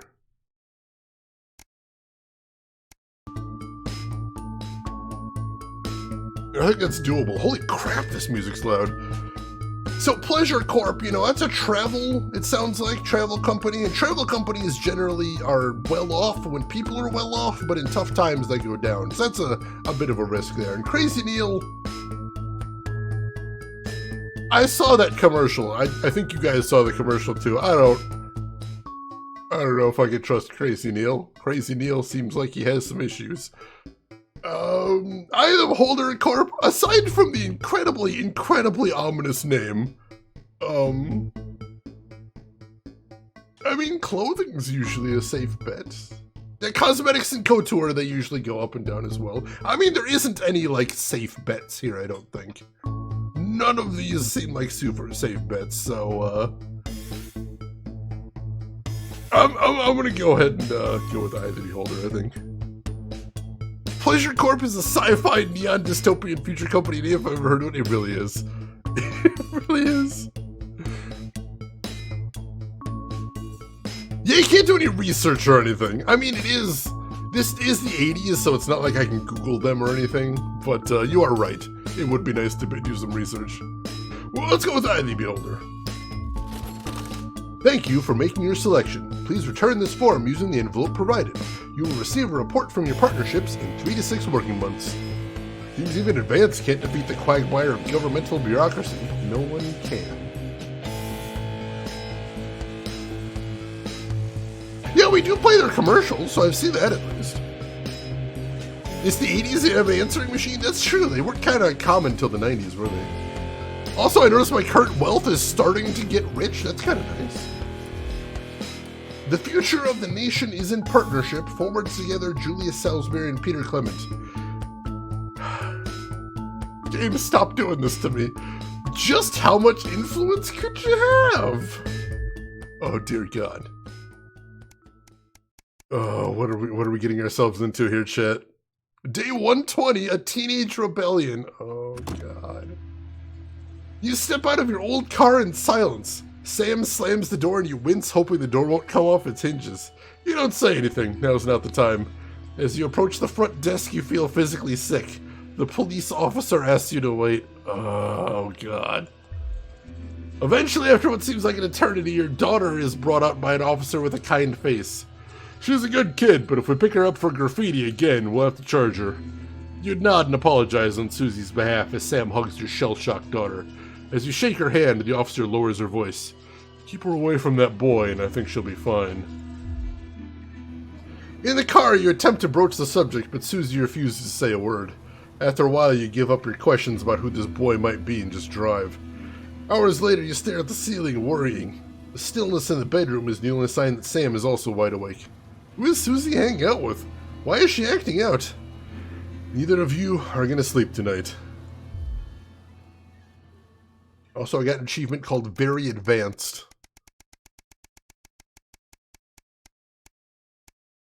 Day 153. Looks like we're going back into the studio. Yeah, she's a teenager. That's all they do. That's their only mode, basically.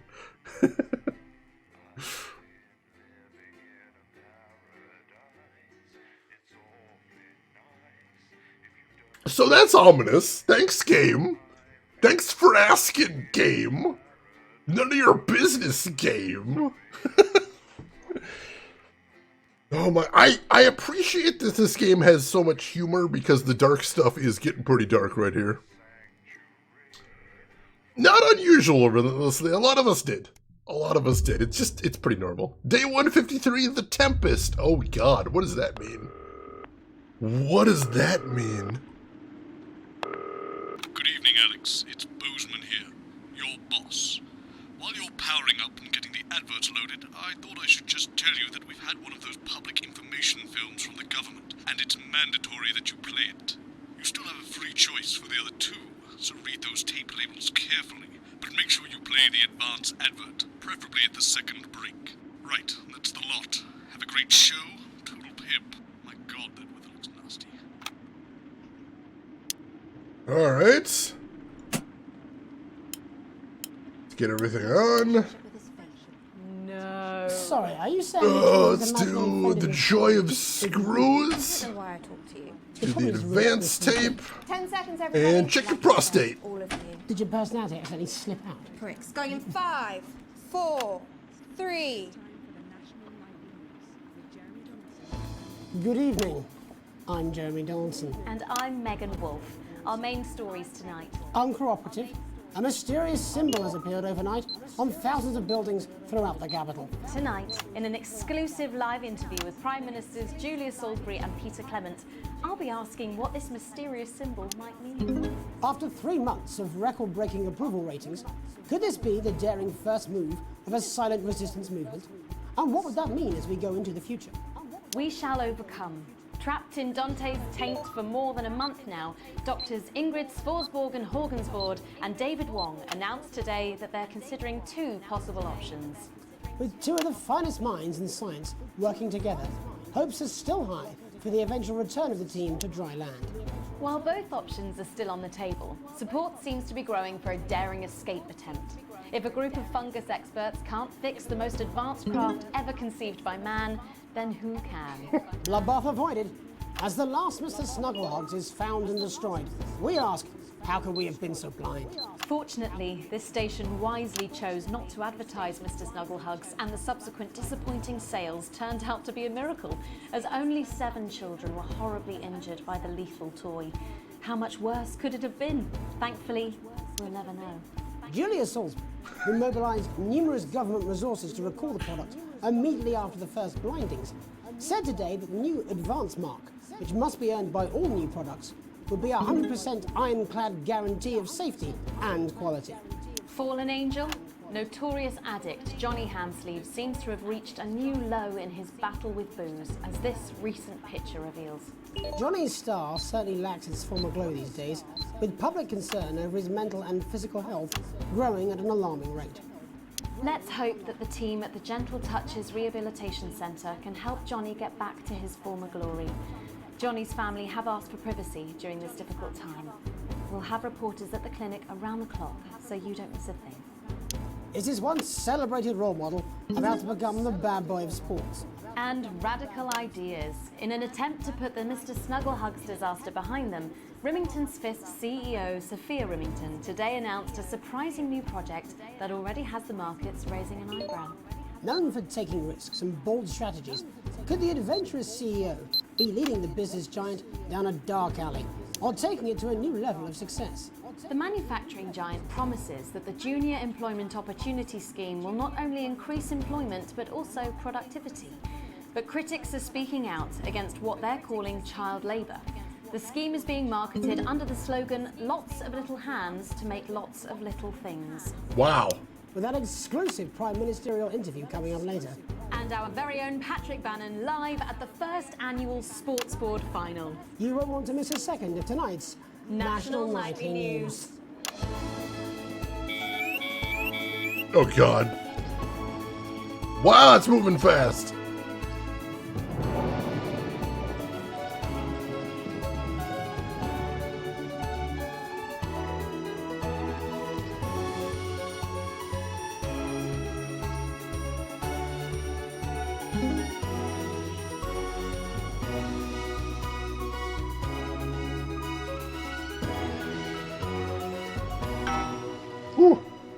first tonight. While advances... I just want to pause for a moment to let you know. I mentioned before we played this game, I mentioned that I saw a little bit of this played. And the thing I saw made me laugh so hard that I knew I needed to play this game immediately. Remember, they mentioned we're going to be seeing the sports board finals today. That was the thing I saw. That was the thing that made me laugh so hard I needed to get the game immediately. And I did. I went out and bought the game immediately. Yeah, this is going to be a trip. This is going to be a whole trip, and I hope you folks enjoy this one today. Yeah, the junior employment opportunity, a little bit too timely. Yeah, new title screen and a co-anchor. Things have changed a little bit, although it has been a few months. I suppose that's not entirely unusual. Our boss does sound like an asshole. This is true. This is true. He does seem like a bit of a monster. All right, let's continue. Certainly proving popular with the majority of the country, who've seen their wealth and standards of living increase considerably. For some, the transition has not been as pleasant. That's right, Megan.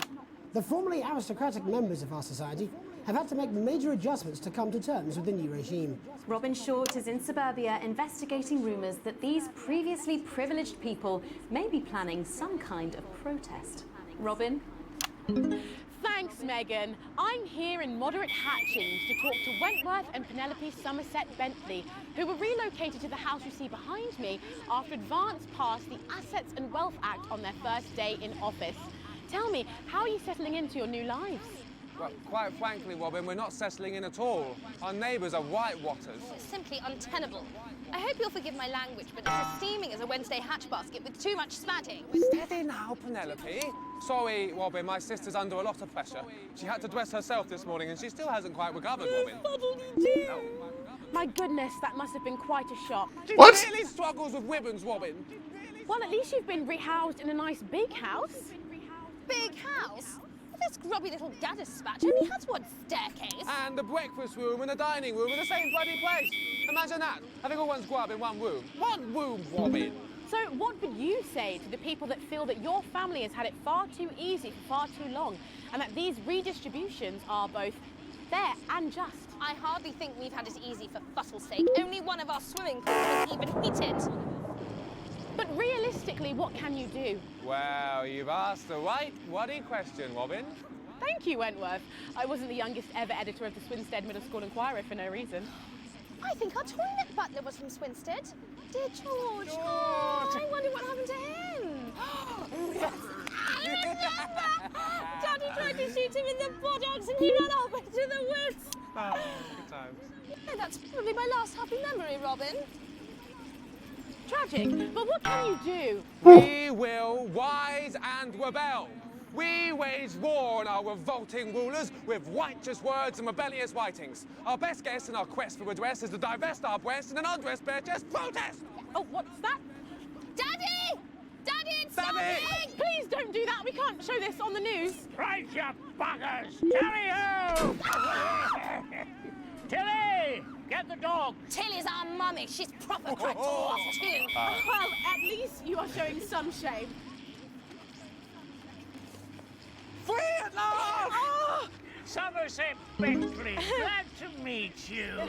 See, the protest has started already. Nice sharp work, boy. Thanks, Daddy. He gets that from me, you know. And forgive me, what are you trying to achieve here? We just want to be fudding well heard, that's all. Oh, language, Penelope. We are nude, not rude. Sorry, Daddy. We want the world to realise we won't roll over and run away. We will revolt. We will rise again. Yes, we bloody well will. Spaff and piff pop. Are you okay? Daddy, how could you? Well, shut up and get your mum. Well, Jeremy, Megan, Embryonic protest movement takes one in the top legs. It's back here in the studio. I'm Robin Short, struggling surreptitiously in Moderate Hatchings. Thanks, Robin. Well, that's certainly a story we want to be keeping an eye on, eh, Megan? Speak for yourself there, Jeremy, but I've seen enough shaft work to last me a lifetime. I'm sure you have. But can a naked protest movement ever really catch on? It doesn't seem like the way we do things in this country. But as I'm sure you're aware, Jeremy, this country is becoming a very different place. Yes, but seriously, who's going to run around naked in our weather? Hopefully not you, Jeremy. Yes, well, there wouldn't be enough canvas for the slogans. When we come back, our very own Patrick Bannon will be live from the Sports Board Finals. Stick around, you won't want to miss it. We'll be back after these messages. 1 minute back. Oh, sorry, I'm busting. Wow! What? Why did they pick any of those things they had me bleep? Why was I bleeping any of that? What was... I think you folks may be getting the best of this because I can't necessarily watch what's happening when I'm messing with the little signal strength thing behind me, but oh my god, yeah, that went places. Holy crap! That alliteration was insane. That whole speech, that whole rant he went off on. Wow! Bowdlerization? I think that is the right word, actually. I had forgotten that word. Thank you for reminding me that exists. Oh my god, yes, we're doing the Sports Board Finals. I am so excited to show this to you folks. I hope you're going to enjoy it. But yeah, let's keep going. Oh. She's funny. Yes, I know. I think it's very endearing. She wants your job. She's welcome to it. Why is it raining on my desk? Alex, Bozeman, we're getting reports in that naked protesters might try and spoil the Sports Board final by waving their fleshy bits about. What? Try and make sure you don't broadcast it. It's 6 p.m. for God's sake. No one wants to see fannies on the news. Bozeman out. Oh god. Oh god. Okay, that's gonna happen. Sure. Okay, alright. Storming pretty good out there, though. And we'll send you the first 8 editions with no postage or packing. That's right, no postage, no packing. Plus you'll also receive this exclusive little bit of drill bit absolutely free. Yes, I understand that, but I always say welcome back. I think we should just keep it as it is. Well, of course you do. I've got one hack line. What's that supposed to mean? I didn't write it, Jeremy. That's all right, fine. Jenny, there's something wrong with the auto cue. 10 seconds. Oh, I just felt a drip again. Have they not fixed this? Want to see us fry? It's good for the ratings. 5, 4, 3. Welcome back to the National Nightly News. I'm Megan Wolf. Coming up later, we'll be speaking to the Prime Ministers about their exciting new healthcare facilities, transition centres. Nice to see they care. You're absolutely right, Jeremy. But first, we're going now to our own Patrick Bannon, who's reporting live from the finals of the new game that's gripping the nation, Sports Board. Patrick? That's right, Megan. You join me live here from the final of the first annual Sports Board Championship. It's been a hotly contested competition so far. I think it's fair to say these two have been dancing around each other all season. First up, we have Ellie Striker. She's the more experienced of our two players today. Striker has got an accuracy of 7, a danger rating of K, and a 12-month driving ban. Striker's known for her signature move, the Lanky Hamster. And facing her tonight, hoping to prove himself with a career record of 12 outs, 14 finishes, and a divorce pending, it's Mr. Wingspan himself, Tommy, the Fingernail Harris. Just waiting on the ref now. The slapping ceremony is taking part. Still going on. Striker go first. Striker, of course, first to start as she won the trivia round earlier on by some margin. D-Robe. Harris, perhaps the brawn and not the brain. Stupid. Eddie Striker. Nice start there from Striker. She's determined not to let the nerves show. Not after last time. On to Mr. Harris now. Tommy. Using his arm to pick up the ball. Not a bad shot there from Harris. Back to Striker for shots number 3. All right. She's gone to sort of throwing under her legs. Not bad, if you ask me. Was there contact? Don't know why you complained. To Harris. Bit of business with the ref, but it got sorted out. Back to Harris now. A ball in the hand is worth 2 in the bush. Football. Move back. I'd say that's fair, but what do I know? Harris is not going to be happy with that. So really not a good start there for Tommy Harris in round 1. We can only hope that round 2 treats him a bit better. But first, of course, after the arguing with the ref section, it's time to change ends. Now we have the ceremonial changing of the ends.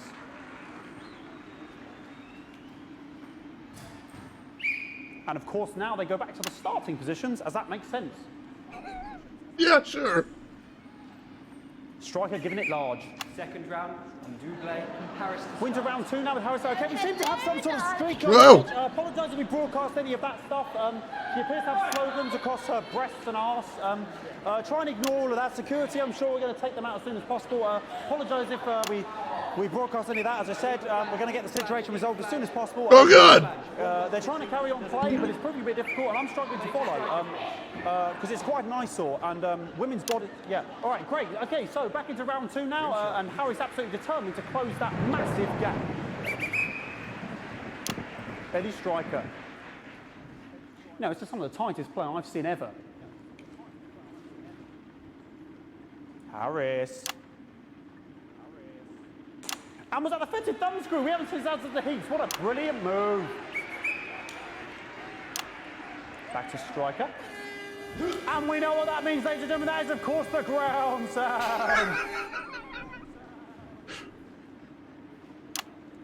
Excellent bit of play here on both sides of the bucket. I don't know about you at home, but I'm finding the technical mastering display here absolutely blooming jaw-dropping. The ref has spotted something in Harris's neck or head. And Harris is having an absolute shocker. What a miserable start there for Tommy Harris. But he is a late bloomer, of course, the boys said that. And after all, it is a game of 2 halves, 4 rounds and 7 subgenres. But now, of course, it's time for the half-time show. Sponsored by Remington Smith. On my whistle, on my whistle. Nice piece of music here to start the half-time show. Okay, another posh protester loose on the court here. We can only apologise. We'll do our best to shield you from having to look directly at it. Is running around here with his genitals on display for all to see. And ruining what was shaping up to be quite the dance interlude there. Now he's thrusting himself in Harris's face. Security's on it. And the bucket has been knocked over. I cannot stand it when the bucket gets knocked over. Hopefully he'll get taken out now. Genitals flying around for all to see. Really, if you ask me, not Sunday morning television. And out of there, hopefully taken away, never to be seen again. Final poses. Ball boy cannot be in the final pose. And a lovely finish there on both sides of the bucket. I wouldn't like to call that one. And as we head into round 3, I'd love to know what's going on in these 2 players' heads. But unfortunately, because of science, we can't. Thank you, thank you, thank you.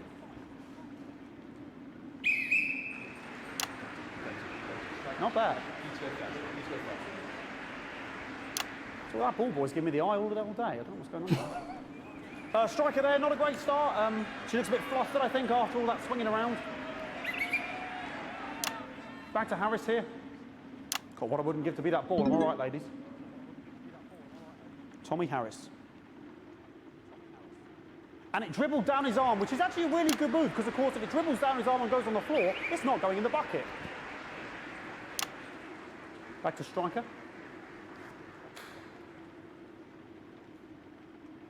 And Striker's gone for the animal bonus there, but of course, perhaps... And yes, Harris has counted with a tiny bell. That is wonderful play. Of course, we've seen that before. Look at her face. She is absolutely gutted. What a mud. That could have been the clincher. What a massive shame. Harris receives possession now. Harris to serve now. Harris, of course, undefeated by Kestrel in his last 4 battles. So, here we go. Tommy Harris. That's all right.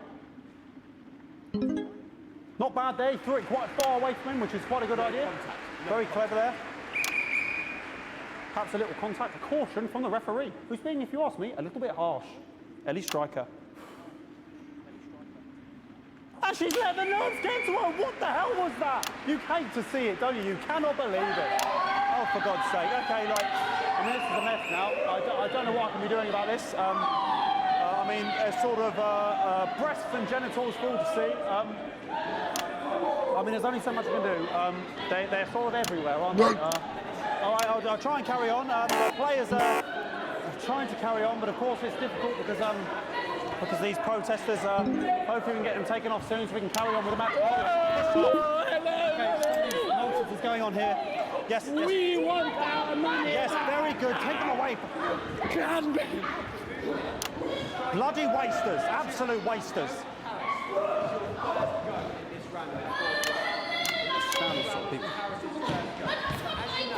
Oh, jog on! This is the mime round. It's an absolute bloody...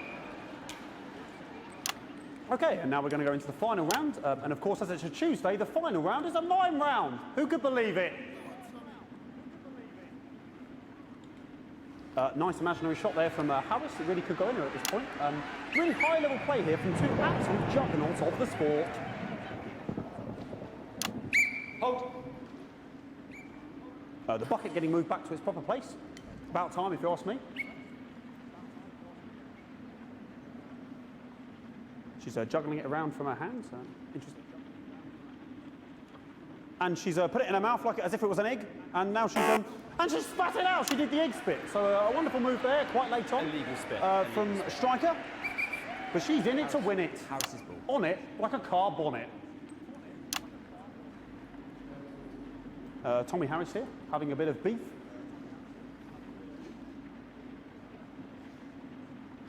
And he's peeling it as if it were a banana, which is an interesting move. Not sure if he hasn't had his potassium or what's going on today with Harris. And he's trying to, and the banana was the ball! What a fantastic move there from Harris. Unfortunately, that is the end. What a pathetic, there we go, Jeremy, that is over. How can he look his 8-year-old son in the face tonight? What a lump. We just have to wait for the referee now to announce it to make sure it is all official. Contestants in, please.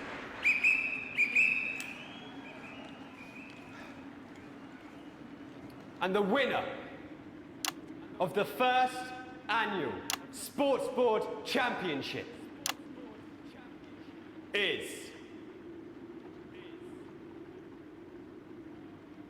everyone! Okay, the ref has decreed once again a win for everyone, including me as my 15th win in the Sports Board Championship. I'm going to be celebrating tonight with my wife and children. Another wonderful victory for me. Here come the on-site security to collect their medals, their 6th and 7th respectively. And thanks again for watching the Sports Board Championships. What more is there to say? I'm Patrick Bannon, looking forward to celebrating tonight. And all that's left to say, Jeremy, is back to you in the studio. Patrick Bannon there at an So yeah, that was the segment. That was the segment that I saw someone stream, and then as soon as I saw that, I'm like, I'm stopping immediately because this game is for me. This is what I want. Wakamo, welcome in. Yeah, this is pretty stressful. But we're managing it. We're managing it.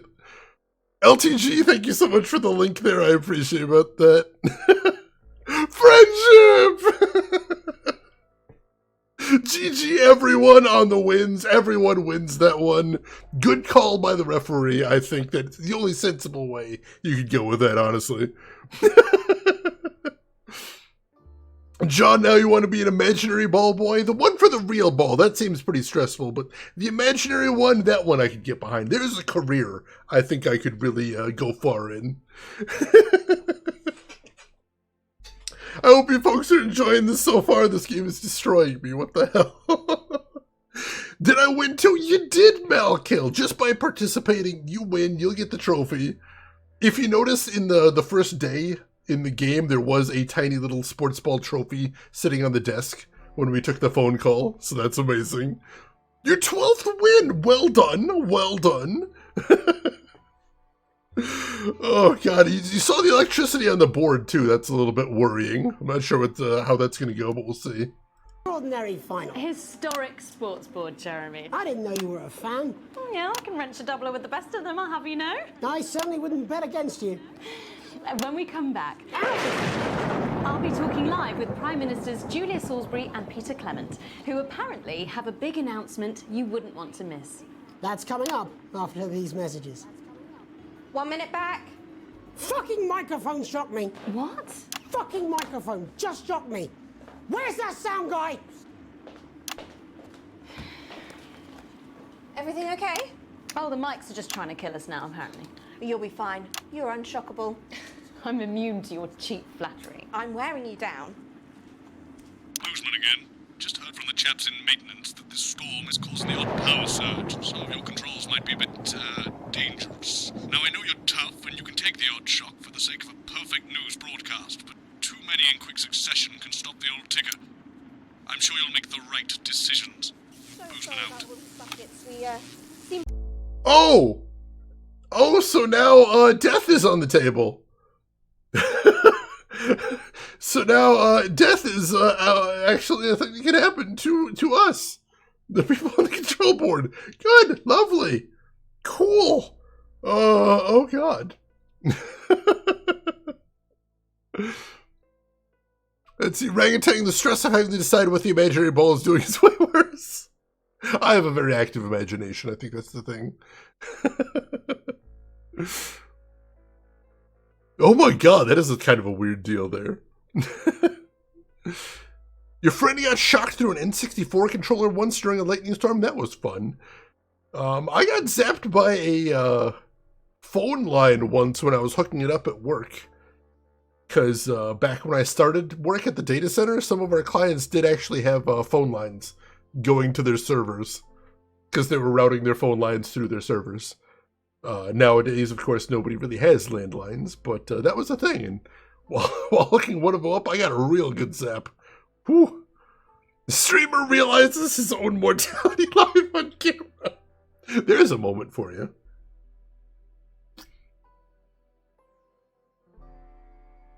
Oh, geez, LTG. I can't even imagine.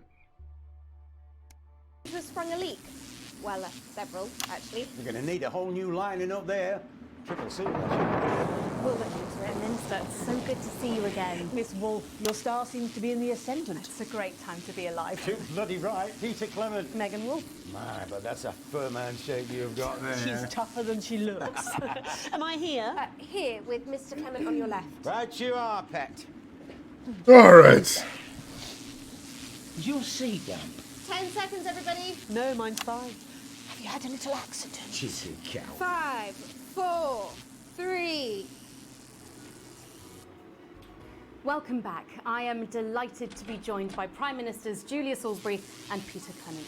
Welcome to the National Nightly News, Prime Ministers. Oh, please, it's just Julia and Peter. We don't believe much in titles. It doesn't seem very advanced. We're delighted to be here. Well, firstly, I should ask how you feel about the graffiti that's been springing up across the capital. Should we be worried? Oh, no, you definitely shouldn't be worried. Well, not unless you've got a fatal paint allergy anyway. But yes, it does seem that there are still some people we haven't been able to help. You know, whinges mostly. People who've yet to benefit from the many advantages of the new future. And you know, Megan, as my old mum used to say, there are some pissants who just don't know how to be happy. We're working hard to reach these people, find out what they're angry about and how we can help. The door to my government is always open. Someone's tripping on me. But we didn't come here to talk about what may yet turn out to be some alternative arts project. Which we no doubt will have funded. When we want to talk to the nation about something far more exciting. Yes, your office briefed us that you have an announcement to make, but they were being surprisingly secretive about it. Let me ask you a question, Megan. Oh, okay, it's not usually how it works, but... What scares you? I mean, really scares you? It's death, Pet. She's talking about death. We're all afraid of our deaths. It's part of being human. Sorry, are you saying that Advance have cured death? That'll be a vote winner. Yep, that was definitely a drop there. But while we may not have cured death, we hope we found a way to make it much less scary. And much less painful and much less expensive. Look, which is me close-up camera? Oh, there. sorry, it's camera 4 like that. When I was 13, my mum came and got me from school. He had to go to the hospital. My granddad, he'd collapsed that morning, so we'd all to say our goodbyes. And I went in to see him. He were all frail and pale. And I was scared because I'd only seen him the week before, and he'd been fit as fiddle. And he said to me, "Peter," he said, "it's the right time." I don't ever want to be a burden to the people I love. Was that the last time you saw him? Nope, 3 days later he were back home. He lived with us for 9 miserable years after that. He had to be fed with a rubber spoon. He had a commode, so he'd just take a shit right there in the lounge while we were watching football. He wouldn't even wait till half time. That sounds... It was awful. It were awful for us, and this is the point. It were awful for him. He could see it was destroying me, man, watching him slowly fade away, and he would beg her to turn off his breathing equipment at night, but she couldn't, or she wouldn't. It were a crime, you see. And she didn't want to lose the children, as well as her old man. No family should have to suffer like Peter's did. And now no family will have to. The health service is today opening the first of 300 new transition centres. The transition centres will handle everything for your last days. The legal, financial, medical and emotional costs are all catered for and paid for by the government. So even the poorest citizen gets to pass on with dignity when they choose. And that choice is important. This is a service only for people who choose it. For people who feel they've run their course and don't want to burden themselves or their families with a slow, long, humiliating decline. He's just given me an electric shock. Are you okay? I don't know. I think it fried my asshole. Oh, we're still on the air, Peter. No, yes. Sorry. My apologies. Oh. Are you not worried that this new system might be open to abuse? In what way? Sorry. I've got sapped again. Can I get a little bit of help here, please? That the older generation might feel somewhat... Jesus, a Royal face, fucker! That one was massive. Right, no. This... Whoa! Sorry. That the older generation might feel somewhat coerced. Coerced into spending their final days eating gourmet food and drinking fine wine and luxury spas and gardens. Look, I am perfectly capable of... with a rusty... Prime Minister, please watch your language. For fuck's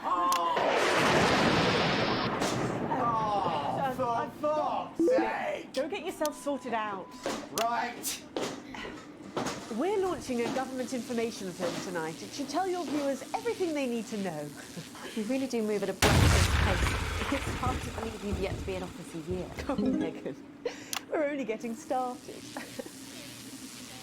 And on that note, thank you so much for being here. Jeremy. Right, yes, that's all we have time for tonight. Thank yous go out to our guests. Congratulations to all the winners at the Sports Board final, and we'll see you tomorrow night at the same time. My name is Jeremy Donaldson. If you can, have a peaceful night. And we're out. Good job, everybody. Whoa! So they just... It seems so. I don't suppose there's any way this could be a good thing. It's my nephew, so we transitioned the moment I saw the leak. Wow! Okay! That got pretty intense. Emmy, welcome in. How are you doing today? Why is the... Yeah, that's actually a good question. Why is the battery pack... Well, I mean, wait, this is the 80s. Would it be a battery pack? Or would it be actually a line, run line? I'm not actually sure. Achievement? Achievement. We got a B. I'll take that. We're getting worse every time, but we're managing it. Whew, jeez. I don't know if I got struck, but I think I'm alive. Yeah, the system's a little bit dangerous, most definitely. Hey, Eric, welcome in. How are you doing today, Eric Director? And Moon Eyes, welcome in. Oh, okay. All offensive words were censored, an interference-free show, an exceedingly poor edit. That's probably right there. Oops. Came in and all of a sudden you got electrocuted? Yeah, we were trying to run a news station during a severe thunderstorm. So that was the problem there. Oh, he did say microphone fact. That's true. Why would that be shocking him during a thunderstorm? Didn't even occur to me, but that's a good catch. Oh, awesome, Eric Director. I'm glad you enjoyed it. Up to the audience to decide if he lived or not. I mean, we're still probably going to be playing the same character, so. Oh yeah, he did. Oh, he said he was sitting in a wet chair, so that's possible. Good catch there, Rin. You've received your full wages, current wealth, starting to get rich. Oh, jeez. Alright, so unfortunately our preferred corporation is down. That's okay. Things happen. Things happen. Alright. Society is doing well. Whoever that with the graffiti is doing well. And the studio still loves us. That's awesome. Alright. Lion King is still your favorite Disney movie and stage musical. One of my favorite Disney movies as well. I really love that era of Disney movies with that and Aladdin. Good stuff in there. That's true. He doesn't seem very smart and also does not frequently seem very sober in the times we've seen him, so there's that.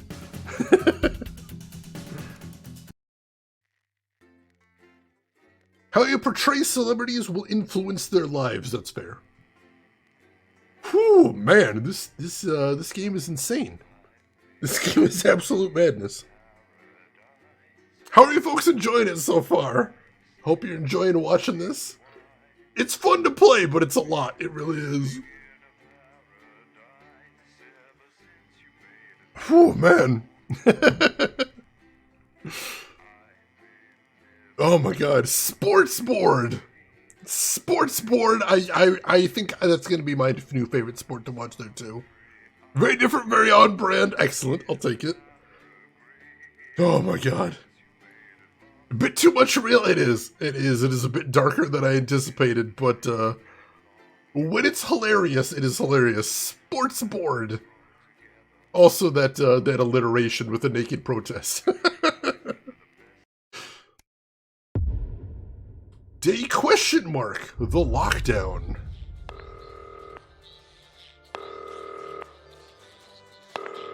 Alex, oh thank God you're alive. It's Jenny, the floor manager. Are you okay?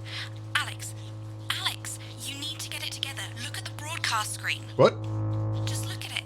That's all we've been putting out since you went down. Oh. You have to fix it, now. Look left, Alex, out the window. Okay. See?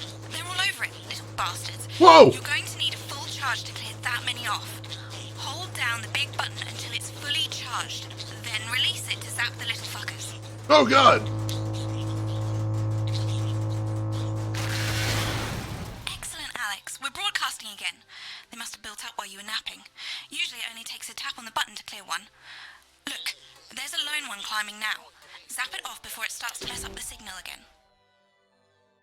Great. That seems to be the last of them. For now. Right.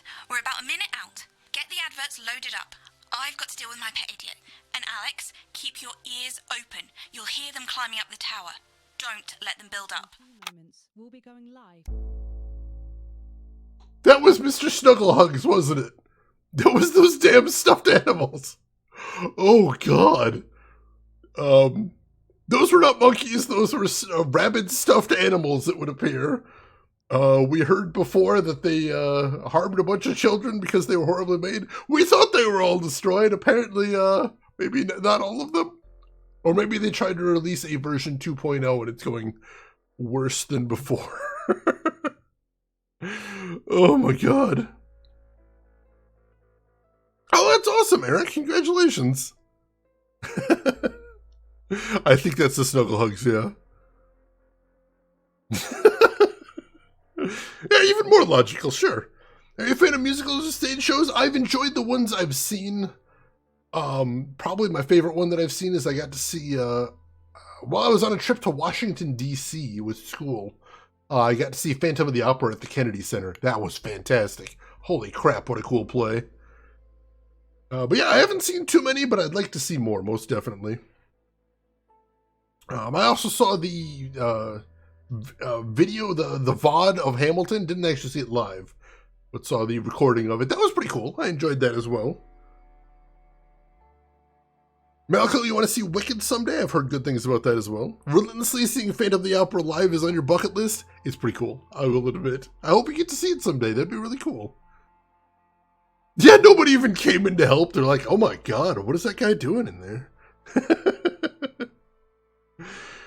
Hey, Sky, welcome in. How are you doing today? How was the Vegas showing of that? Hope you enjoyed it. All right. Whew.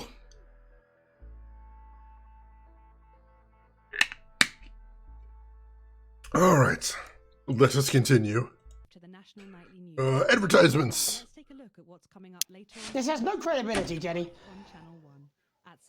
No professionalism. It's not a mess. Everything is where it should be. It's ramshackle and characterful, and I expect you to know the difference. Of course Megan's place looked lovely, but I can't see it, can I? Alright, so here's the funny thing.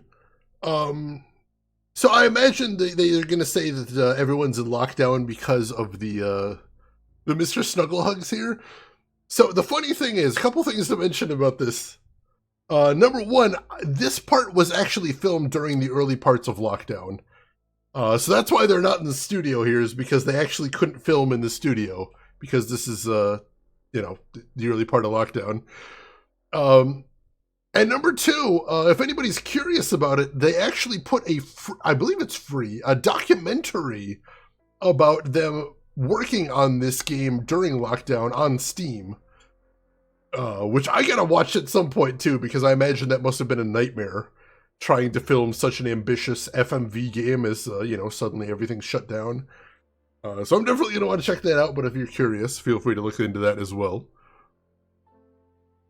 Let's see, Sky, it was cool you were right out of the giant chandelier. Scared the heck out of my mom. Oh my god. That's so cool, though. That's a great memory.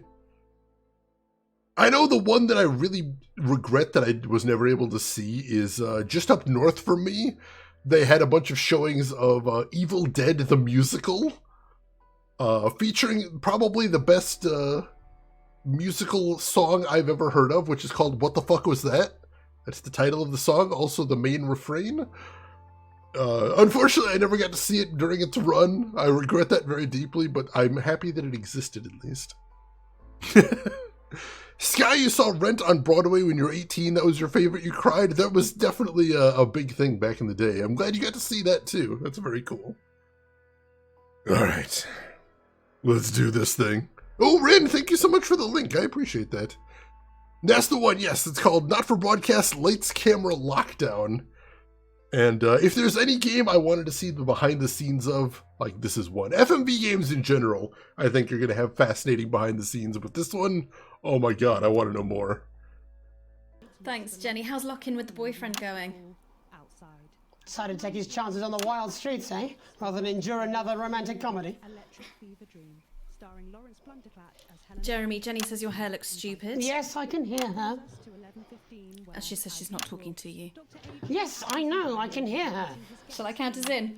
Make it so. Okay, 10 seconds. Break a leg, everyone. Preferably a furry one. 5, 4, 3. Good evening, I'm Jeremy Donaldson. And I'm Megan Wolf. Our main stories tonight. Snugglefox? It's been almost 5 weeks since all the Mrs. Snugglehugs toys woke up simultaneously in factories worldwide and began searching for their husbands. The Mr. Snugglehugs we had so short-sightedly destroyed. And now, as this photograph suggests, they may be changing tactics. Built to surprisingly traditional gender stereotypes, the Mrs. Snugglehugs have been arming themselves with a variety of household implements. All the more reason to make sure that cat flap is taped up good and tight. This frightening new development means that even those previously thought to be relatively safe, like the young and fit, must take care to watch their backs and keep their ears open for the soft steps of sinister feet. Going stir crazy, with no signs of Mrs. Snugglehugs' batteries running out, and the government lockdown now in its 31st day, domestic relationships across the country are taking some unexpected turns. Dramatic reports are beginning to emerge of uncharacteristically bold behaviour in homes across the country. And we're not talking about the model planes that occupy so much time in the Donaldson household. With dating options limited, many house sharers, in particular students, are finding solace in co-tenants they'd previously rejected as unfuckable, indulging in an activity that has become known as snuggle-tugging. Oh god! Locked and loaded. Shin Calligraphy, Johnny Hamsleeves, seems to be taking his own unique approach to being locked in. Since checking into rehab, not much has been heard from the former role model, but this latest photo leaked by another resident today seems to confirm that all might not be well at Gentle Touches. Poor old Johnny seems to be back to his old ways, taking what looks like to me the electrifying mixture of zap, crackle, fizz and buzz, or as I call it, Thursday. The shape of things to come? In their own version of a lockdown for more than 45 years now, the descendants of Doctors David Wong and Ingrid Svorsborgen-Horgensvoord and their unfortunate team today managed to get a personal statement to the surface using flagellized imaging equipment. Many of the Svorsborgen-Horgens brood, as they've come to be known, have certainly captured the public imagination, with a recent vote naming Helvetica Svorsborgen-Wongensvoord the most likely to survive a massive electric shock. Greetings from Dante's Taint, or as we say down here in the family, many mushrooms to you. I don't know what a Mrs. Pluckless Pug is, but they sound like they're causing you guys real problems. We've been trapped down here for 8,961 days now, and all I can say is I sure am glad Mum and Dad chose not to get on that escape craft. Since they grew me and the rest of the family, we've been getting on famously, and sometimes Mum stops crying for upwards of 20 minutes. Also, it turns out, at a push, you can eat flards, if you can handle the stomach cramps and the amnesia. Greetings from Dante's Taint, or as we say down here in the family, many mushrooms to you. It's hard to believe they've been down there so long now. But as everyone knows, time moves differently underwater, Jeremy. That's why goldfish are so stupid. That's right, and as anyone will tell you, the deeper the bowl, the thicker the goldfish. There's no denying the logic of that. Class war, a worrying turn today for the formerly rich as ever more punishing measures are announced, Alex. With the country becoming ever more hostile to the previously wealthy, those who manage to skip the country must be very grateful to the people who help them right now. This programme has received reports of rich relatives on the run actually being filled with helium and released into the stratosphere. If those rich bastards think they're above the rest of us, why not give them a hand in getting there, Jeremy? And Advance speaks out. With the snuggle struggle proving a test to governments around the world, Advance HQ released a curious statement this afternoon. In the accompanying release, they asked us to stress that they have been listening and that this should be taken as a response to how the people really feel. We've certainly done our bit on this show to contribute to the political climate. But let's not forget, how we behave in our home lives is what really matters. Let's hope it's not just me who filled out that questionnaire, Jeremy, or we're all in trouble. Let's play that statement. Good evening. In these difficult times, it's important that we all feel united, that we're all in this together. And for a short time, we must bear significant change. To help myself come to terms with these tough but transitory times, I've written a list of things that are just as temporary as all of this discomfort. I thought it would be helpful to share my list with all of you. Christmas with the in-laws. Your child's school play. Youth. Beauty. That phase you still don't talk about. Your New Year's resolution. Your husband's hairline. Your waistline. Your term in office. Your fleeting lifetime. And all of human endeavour. I hope my relatable list has allowed you to find reassurance, to know that just as these things pass us by, so too will this crisis. Together we will endure, as we always have. Thank you. Ridiculous stuff. We caught up on shit. Yeah, they are making a new Evil Dead movie. The clips look nice. I'm interested in that one. Oh my god, there was a Toxic Avenger musical? That I did not remember. That sounds incredible. Many mushrooms to you as well, chat. Shane, how does this actually feel as a game? It's good. It's a little frantic. It's a little stressful, but I'm enjoying it. I'm enjoying it because there's a little bit of leeway for how you do things, and I like that. A little bit of creative control, but also, like, it's interesting. You said earlier that it feels like these gimmicks take away from the video aspect. Yes. I imagine it's a very different experience for you folks who can just, like, watch the middle screen if you want to. whereas I'm kind of all over the place. But like, I do enjoy this style of gameplay. I know it's not for everybody. I absolutely isn't. Same thing with Five Nights at Freddy's. I don't enjoy that gameplay at all because that's too stressful. But this, it's the right level. It's hitting the right notes for me, and I'm having a lot of fun with it. I am. I hope you folks enjoyed watching too. It's a deliberately small cast and lots of hilarious fun. It is. Oh my god. As we all know, time moves differently underwater. The deeper the bowl, the thicker the goldfish. Oh my god. I'm glad. Alright, let's keep going. Later tonight, Jeremy will be probing heartthrob reporter Patrick Bannon, while I take a deep dive into some controversial opinions with two familiar faces.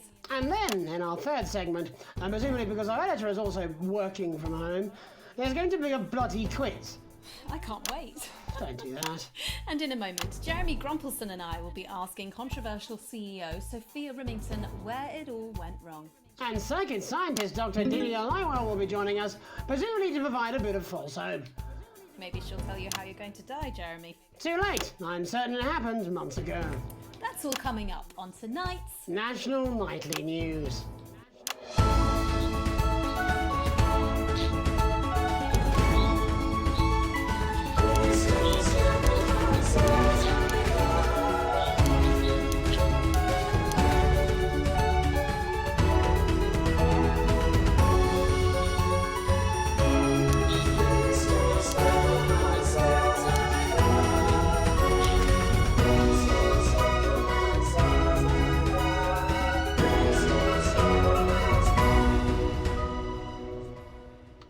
Tonight, how do we get here? Where are we going? And most importantly, who's to blame? Joining us from her villa on the island of San Palmerino is CEO and socialite Sophia Remington. Thank you for having me, Megan. I am loving your hairdo, babe. And from her crystal heating laboratory in what I assume is a garage in Lower Uppington, Doctor, it says here, Delia Lywell. Thank you for inviting us on your show. Us? Don't. Miss Remington, your toys are rampaging across the developed world, your company is worth less than my annual salary, and your country's president recently called you a national disgrace. Have you taken your eye off the ball? Oh, honey, you're so cute when you're angry. The thing with you folks over there is you have an island mentality. You can't see the bigger picture. So, what is the bigger picture? The bigger picture is lithium batteries. Our toys have been running for upwards of 71 days now with no signs of them slowing down whatsoever. Imagine what that means for the future. It means we don't know when the hell this lockdown's going to end, doesn't it? You don't seriously believe Remington's fist can survive this? Lithium batteries are gonna change everything, tiny ogre. They're gonna power a new transport system, make technology portable.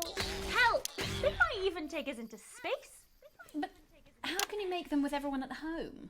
Oh, don't you worry about that. Thanks to the work of thousands of tiny hands, they're already pouring off the production line. Times are good for Remington's fist. But surely you have no future. Excuse me, hello, yes, if we might. This is our area of expertise. What, multinational economics? The future, Mr. Donaldson, to which we are all connected. Yeah, okay, I'll bite. Why not? There's clearly nothing better to do. So, what does your scientific process tell you about the future of Sophia Remington, Doctor? We see her on a balcony. Foreign soil, but not foreign land. An age will pass. Fascinating. Wasn't it just? Delia, you are amazing. We have to fly you out here to the island to do that for my guests. They're gonna love you. Unfortunately, all flights are grounded because of your tiny, deadly stowaways. Not all flights, honey. Dee, call me. And you, Maggie. The more the merrier. Bring your swimwear. Miss Remington, you seem completely ignorant to the seriousness of the situation. Do you take any responsibility at all for the global crisis? Careful! It's a trap. It's not a trap. Why are you helping her? She seems fun. You bet your ass I'm fun. Please answer my question, Miss Remington. Listen, are lithium batteries the most incredible invention the world has ever seen? Probably yes. But In fact, who am I kidding? It is definitely yes. But will they last forever? One day, all the Mrs. Snugglehugs will just stop. It'll be like a miracle. And then we can all go back to the grand tradition of buying products again. Because I really don't mind telling you this, it is really hitting our bottom line. Except for sponges. We seem to be selling an assload of them. Dr. Lywell, do you have an indication of when or how this might end? Well, it's not an exact science. Not even a real one. But our senses tell us that there will come a day when there will be clouds in the sky, the grass will be rich and verdant, and the birds will sing at dawn, and that shall be the day when we walk forth again. I find that strangely comforting. That could literally be any day.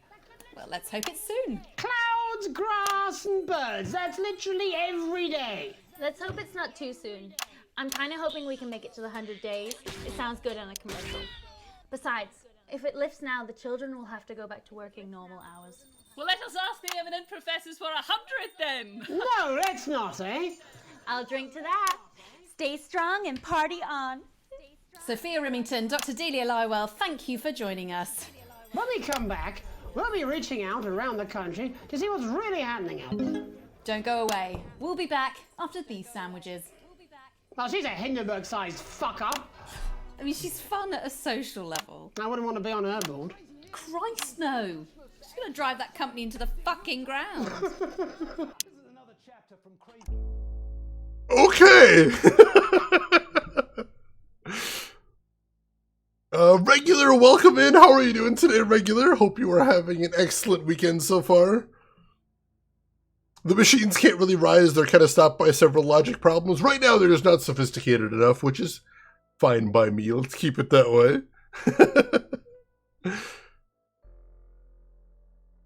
Yeah, child labor apparently is what we got going on there. Yeah, I've been hearing about that LTG. It's still a long way from like practical applications, but it's interesting to start, and I'm sure they're going to be exploring it very intensely.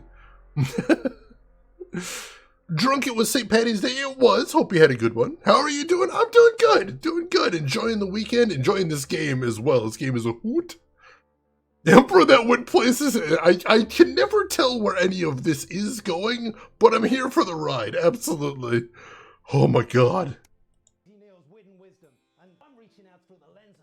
Camera to say, buddy, if you're listening, build a better life for yourself. You want crazy? Mate, it's Dave. You're not going to believe this, but I've decided to come home. Listen, I'll call you back at the next break and we can talk about how I get me job back. Cheers, Alex. See you, mate. Oh, alright. I used to have a ventriloquist act. I cheated, rather, because I trained a dog to talk. You can get down on all fours and yap like a dog for only $22.99. This is a deal. No, exactly. You said it. I've said it. He must know. I don't expect you to. Why under your pillow, though? It's self-love. You should support it. I support self-love. It's the photo of yourself you sleep with I'm struggling with. It was a good day for you, hair-wise. I was walking down the street and I caught my own reflection. I thought, what a brave young man. Okay, coming back. In 5, 4, 3. Welcome back to the National Nightly News. I'm Megan Ruth. Now it's time to take a trip around the country to hear how the lockdown might impact a nation from some friendly faces. Joining me are respected academic Katie Brightman and author of Alan James's Kites, Alan James. Thank you for joining me. It's a pleasure. Thanks for having me, Megan. Thanks, Megan. It really is a pleasure, Katie. I enjoyed our little heated encounter. I wish I could say the same. So first off, Katie, how are you coping? I'm holding up okay. The lockdown directive was so sudden that, like many people, I haven't been able to get home. Oh no, what happened? I was staying at a hotel after an international policy convention, and we had a particularly heavy night out. You know what economists are like. Notoriously hate splitting the bill. And I overslept, and as you can imagine, I've been here ever since. But there are certainly people much worse off than me. Exactly. My tour has been cancelled indefinitely, and I've had to refund every single ticket, even the cheap seats. Oh, Alan, I'm so sorry to hear that. Yeah, people are being quite rude about it. They don't seem to realise I've already spent a bit of the beach house with beef. The crisis claims yet another victim. So, this is just a reminder that my book, Alan James's Reich, is now available in paperback. Unbelievable. What was that? You're unbelievable. So, Katie, how do you think this might affect the economy? Should we be worried? Very, Megan. Not to sound dramatic, but this could be catastrophic. Unemployment has skyrocketed, and frankly, it will be a miracle if a lot of businesses can survive this. There you go, scaremongering again, spreading this latest liberal hoax. That's what they want. They want us quiet. Shh. They want us compliant. And they want us inside. A hoax? How on earth can you say that, Alan? I want to point out something real quick. So an interesting piece of UI that I'm not sure if folks noticed, but all right, so we got the 4 pictures in the corner, and those are the 4 video feeds that we can switch between, right? You notice there's a light beneath the video feed, and the light underneath the video feed actually shows you basically what score you get for showing that video feed. So if it's red, that's the worst score. So showing Jeremy's empty chair, that's the bad thing. We don't want to do that. Showing yellow is a middling score. That's somebody that isn't talking. We can switch them to reactions, but we don't want to stay there. And green is one of the feeds where the action's happening. Those are the ones we want to show. So while, like I said, there is some leeway and some creativity involved in this. Also, you know, the game does show you this is what we're looking for. So it doesn't need to be ambiguous, which I think is pretty cool. I appreciate that as a game mechanic. Let me get caught up right here. Trying to talk, beautiful. The typos in the subtitle, I know. The little mistakes from the teleprompter is such a great running gag. I love it. It is possible to run it into the ground, although you can game over if you do badly enough. I know, Alan is just a horrible, horrible human being, but in a comedic way that you can still laugh at him. So I appreciate that. It's a tough tightrope to walk by having a monster that you can still laugh at, but I appreciate that. Thank you, game. Well, I haven't actually seen one of these supposed toys. Have you? Well, no, but... Did you know 3,000 people die every year from regular toys? That's a lot of people. And this is no different. You're just as likely to be hunted down by a yo-yo or a tennis racket. He makes an excellent and persuasive point, Katie. Don't listen to her, Katie. The press are the enemy of truth. She's agreeing with you, Alan, you absolute shit. Well, then I must be wrong. Alan, are you now recanting your statement that these toys aren't dangerous? People are saying they're just like normal toys, and that simply isn't true. Corrupt media lies. And Katie, how do you respond to Alan's claims that Mrs. Snugglehugs might be dangerous after all? I suppose I guess I'm agreeing with him. Thank you, Katie. I appreciate your support. A lot of folks are saying this Mrs. Snugglehug situation will all blow over, but it won't. Yes, right, exactly. We need decisive action from the government. We need huge financial support to protect our workers and our businesses. We need to support the vulnerable, and we need to repent. Exactly right, Katie. We brought it on ourselves with all our liberal indulgences like art, cake, and healthcare. We need to act now and begin sacrificing our firstborn, or to push a beloved family pet. Absolutely, Alan. If we can all successfully come together as a community and perform the ritual, hopefully we will appease the Great Ancient. What? Katie, could it be any worse? Luckily, over the past few years under Advance, they've invested heavily into health, so the system can actually bear the strain. Is it lucky that the Llama Lords have unleashed a horde of man-made monsters on its own people to conceal the enemy within? Will you just stop for 5 fucking seconds? The Global Alliance of Fish People are amassing an army amassing an army to kidnap...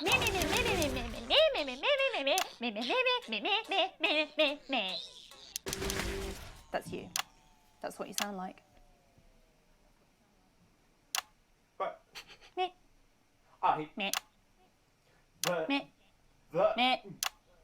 I don't sound like that.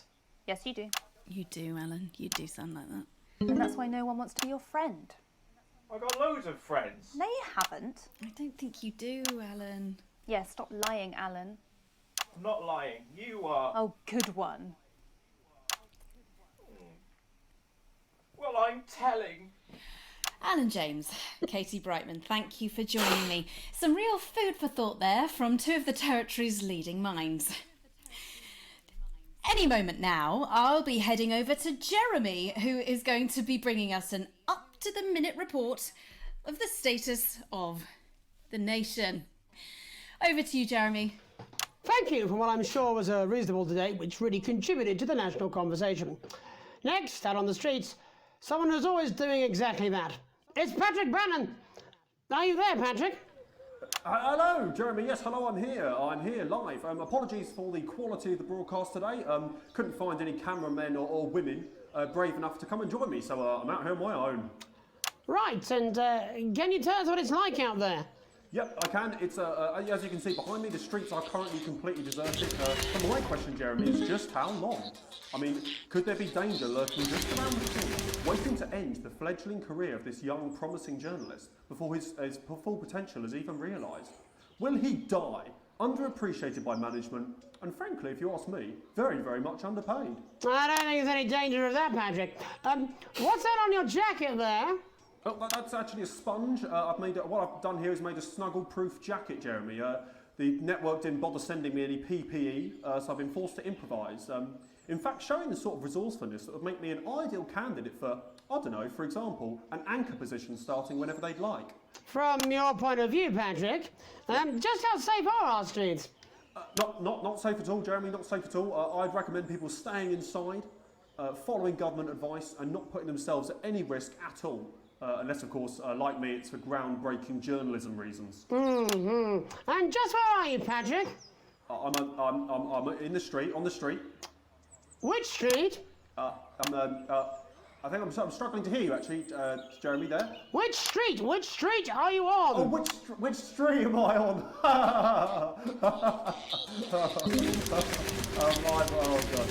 I'm just looking for a sign. There it is. I'm on Bannon Avenue. Bannon Avenue? Yep. Bannon Avenue. Yeah, no, I can hear you fine. Yep, I'm on Bannon Avenue on the sign, it says there. Like Patrick Bannon? Oh yeah, that's strange. That's a weird sign. I don't know what's going on there. Where are you really? I'm on Bannon. Alright, fine. I'm not on Bannon Avenue. I'm at home, to be honest. Alright, fine. Well, I'm in my bathroom technically, but you know, I couldn't face it, to be honest, mate. It's it's terrible out there. I don't want to go outside. They're everywhere. I'm sorry for lying. We don't expect any less of you, Patrick. Can you hear that sound? What the hell's that? I can, yes. I'm no expert, Patrick, but it sounds unmistakably like a tiny fist tapping on your door there. Oh, fuck, it does. Oh, fuck, Jeremy, shit, no!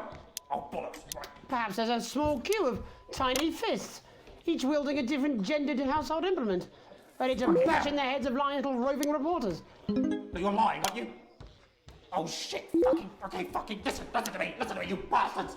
If you're out there, just to piss off, you little fucking snuggle fucks, I'm too talented to die! Oh, what the fucking hell? Okay, it's fine. Oh, God. Don't worry, Patrick. I'd say you've got a few seconds before they break their way in there and finish you off.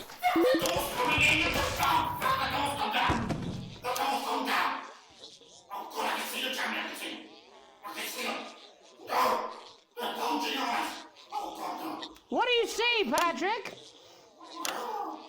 I see only the devil. I see only Satan. Oh God, no. They're coming to me. They're coming over. No, you fucking little shit.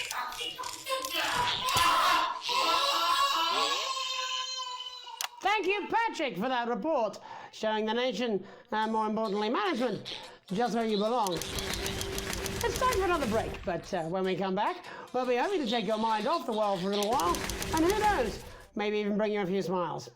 Join us after this. So yeah, the censor button works. Thankfully, had to use it a lot there. If you're curious, I don't ever click the censor button because you can hit the space bar to hit it. So I'm just using the space bar instead. One less thing I have to click on. Very nice. That sandwich looked amazing. I kind of want some of that. That looks so good. Only the devil. Only the devil. Oh my god.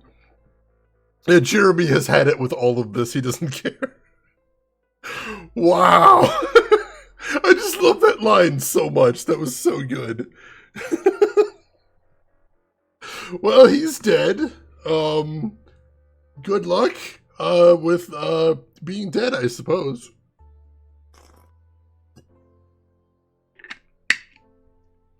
I wasn't sure what to expect from this broadcast day, but we're going places.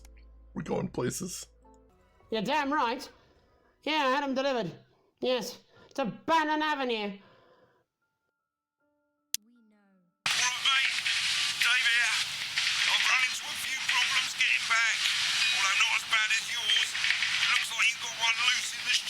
What? Whack it on the head if it gives you any trouble.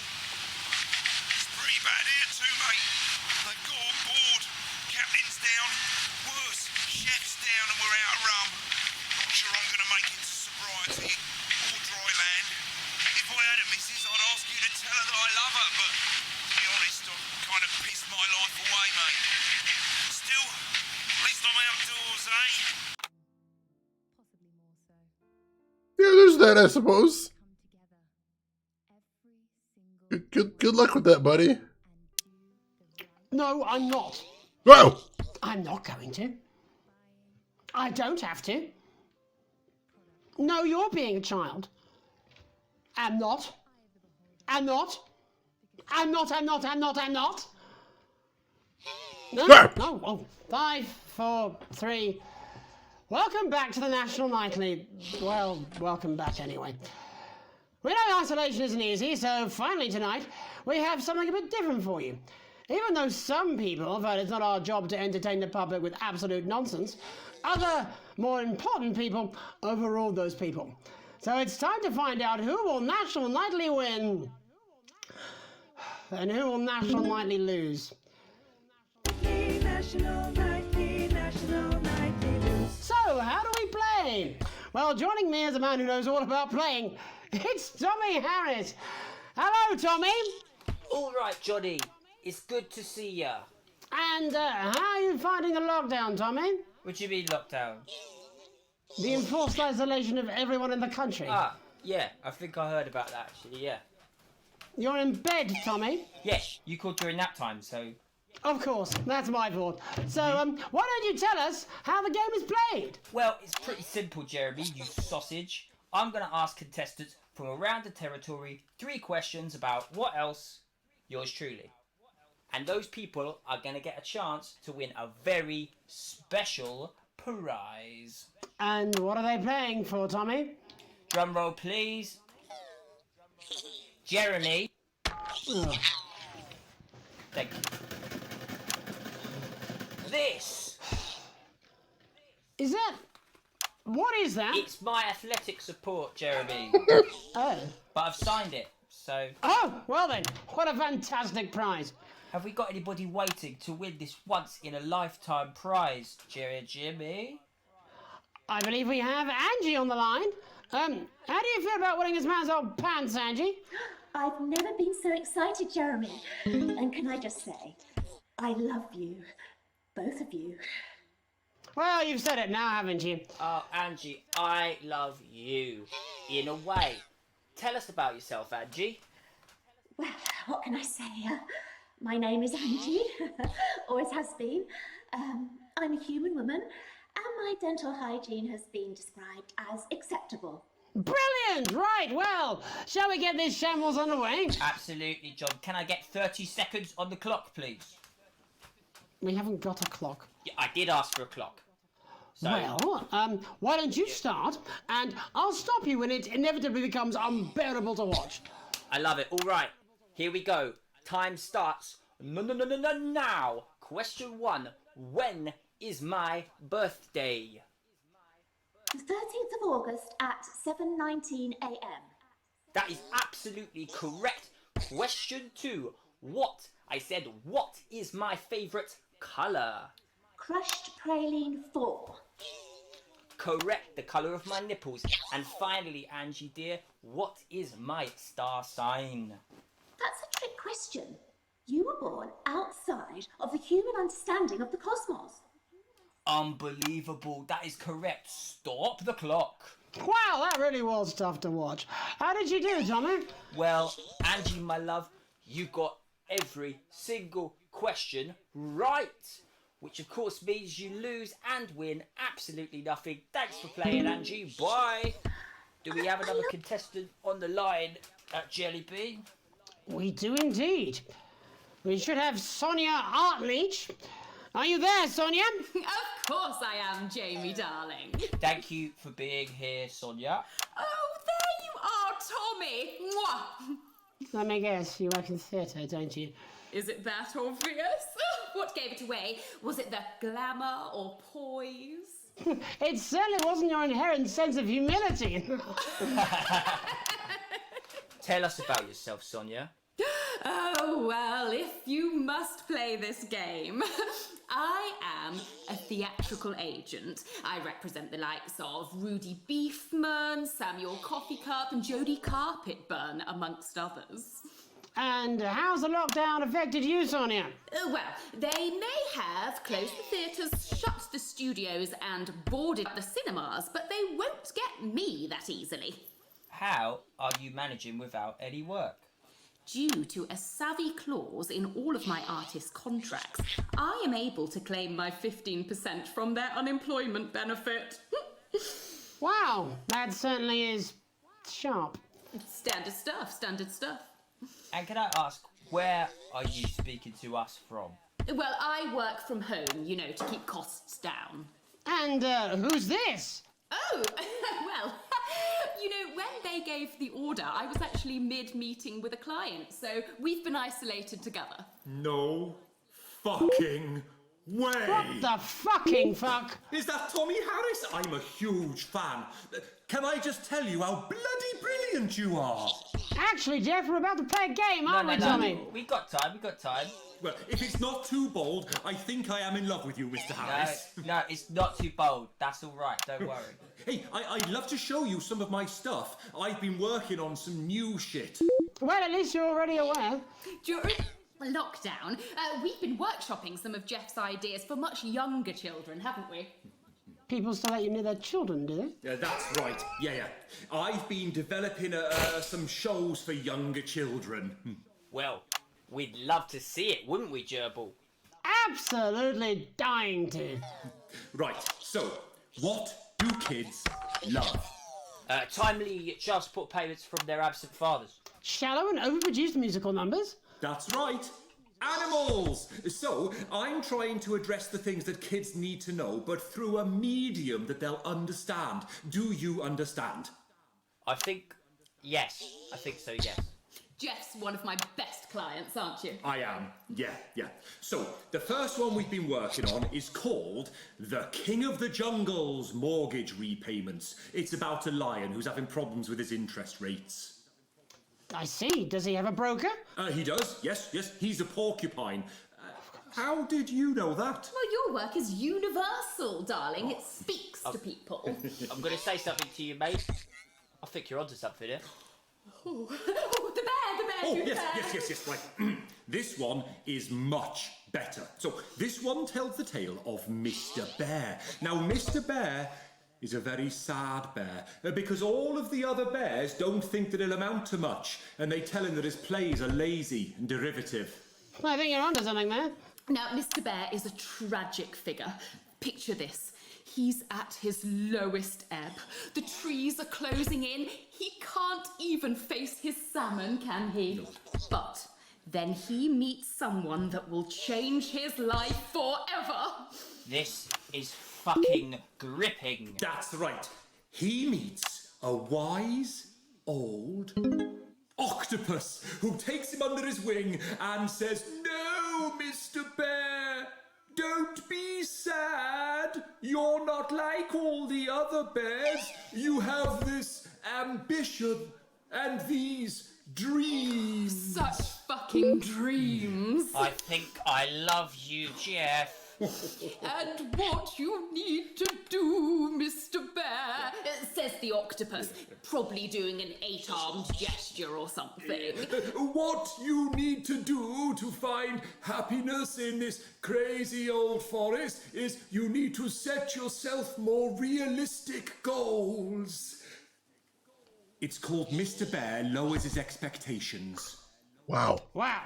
You really have taken yourself to new depths. And what do you want children to take away from this? Oh, fuck shit, fuck. What? I said a more realistic worldview. Are you all right, Jamboree? It's Jeffrey. My name is Jeffrey Donington. No, stop. How does it end? We need to know how it ends. Well, all the animals learn a thing or two about inevitable mediocrity. Yeah, and Mr. Bear settles down near to his parents' cave, stops trying to make his band happen, and he goes into bear telemarketing. Becomes a bear maths teacher. Oh, and we end... we end on a big musical number. Oh, there's dancing. It's very repetitive, so it's catchy but not too challenging. Well, if you like, I could go and get my boombox. Yeah, I might be able to... Hang on, can we get Angie back? Why not? The more the merrier, as they say at orgies. Right, I'll just fill then, shall I? Coming up in a moment, it's the world premiere that nobody saw coming. Lights! Or wanted at all. Right. I can only apologise in advance for what we're all about to endure. You turn this shitting thing... Sorts of creatures down on Dangly Doodle Farm. Oh, God. Like wise old Mr. Octopus with way too many arms. There's Mr. Pig and Mr. Cow. They're always in good moods. But that's 'cause they don't know they'll soon be sliced up into food. Mr. Bear, what's that over there? That's where your hopes go to turn into despair. Mr. Bear, what's that over there? That's where your dreams go to die. Mr. Raccoon wants to go to the moon. He'll end up as a bus driver soon. Mr. Porcupine thinks he'll read the news at 9. He'll end up as a janitor who stinks of turpentine. Mr. Tiny Mouse thought he'd own a massive house. Ended up in a bedsit where he can't control the louse. Mr. Horse thought he'd go into professional sports. Now he's an alcoholic and he's on his 3rd divorce. Mr. Bear, what's that over there? That's the place your life becomes an endless questionnaire. Mr. Bear, what's that over there? That's where your hopes go to die. Lower your expectations. Maybe you could get a job in telecommunications. No matter how you try, you'll never reach the League of Nations. The best you'll get is middle rank in trading operations. So lower your expectations. You'll never win an Oscar, so there's no congratulations. The future that is coming will not meet specifications, and no amount of visualizations will save you from your own deterioration. Mr. Bear, what's that over there? That's a tramp who thought he'd be a multi-millionaire. Mr. Bear, what's that over there? That's where self-esteem goes to die. Mr. Bear, what's that over there? That's the disappointment that is waiting everywhere. Mr. Bear, what's that over there? That's where your schemes go to die. That's where your dreams go to die. That's where dreams go to die.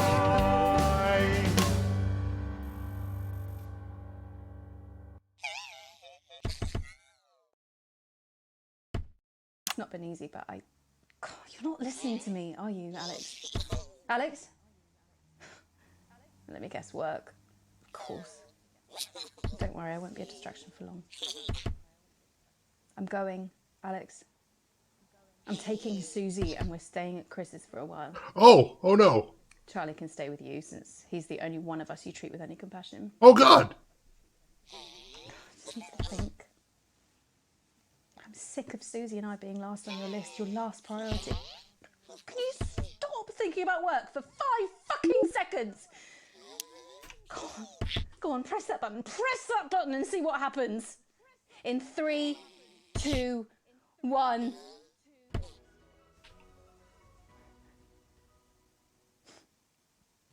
Of course, you always cared about fucking job more than me. I'm done with you. In fact, I never loved you. You meant nothing to me, just like Susie and I clearly mean nothing to you. And oh yeah, I'm seeing someone else, and we laugh at you. The kids will forget all about you soon enough. The sooner the better. Goodbye, Alex. Alex? Alex. Whoa! Ah! Ah! Oh God! Ah!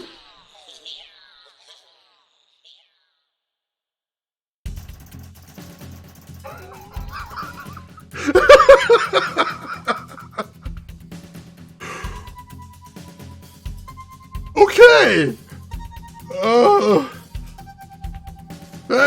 That is some stuff that happens.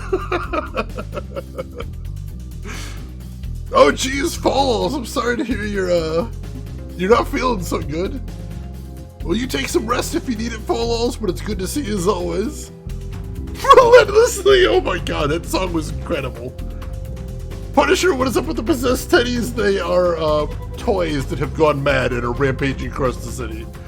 Why am I airing this? I didn't have anything else to put on air. Oh God. That was one hell of an electric shock, definitely. So what happened? Apparently I got zapped by electricity and then had a hallucination about toy bears taking over the city and also our partner leaving us in horrible fashion. The song was catchy. He was right about that. It was catchy. He absolutely called that. Rex says, welcome in. How are you doing today? Oh, thank you for the GGs, everybody. We got an A overall. Just sort of botched the end a little bit. Relentlessly, that is an entirely different stream. More lucrative, honestly. Yeah, it was all a dream sequence, apparently. Ooh. Yeah, look, we were absolutely killing it the first 2 segments. Holy crap. Ooh, jeez.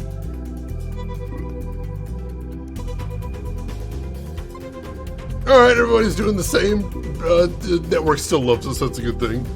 We're doing okay there. Oh, jeez. Normally I get angry about dream sequences. That was amazing. That was wild. Absolutely insane. I appreciate that. Oh, I think we got time for one more. Let's keep going. Let's keep going. Oh, jeez. This game is unhinged and I kind of dig it. Day 154, A Rude Awakening. The rhythmic beeping of the heart monitor brings you slowly back to consciousness. Opening your eyes, you're greeted by a semicircle of concerned faces. Your family by your side. A reassuringly familiar sight in these new surroundings. You blink a few times to clear the sleep from your eyes and bring everyone into focus. When I first saw this game on Steam, it seemed cool, but I didn't expect it to be this fucking amazing. I'm loving this. This is insane, and this is my kind of craziness. This is my kind of craziness. I'm enjoying this. That's where your dreams go to die.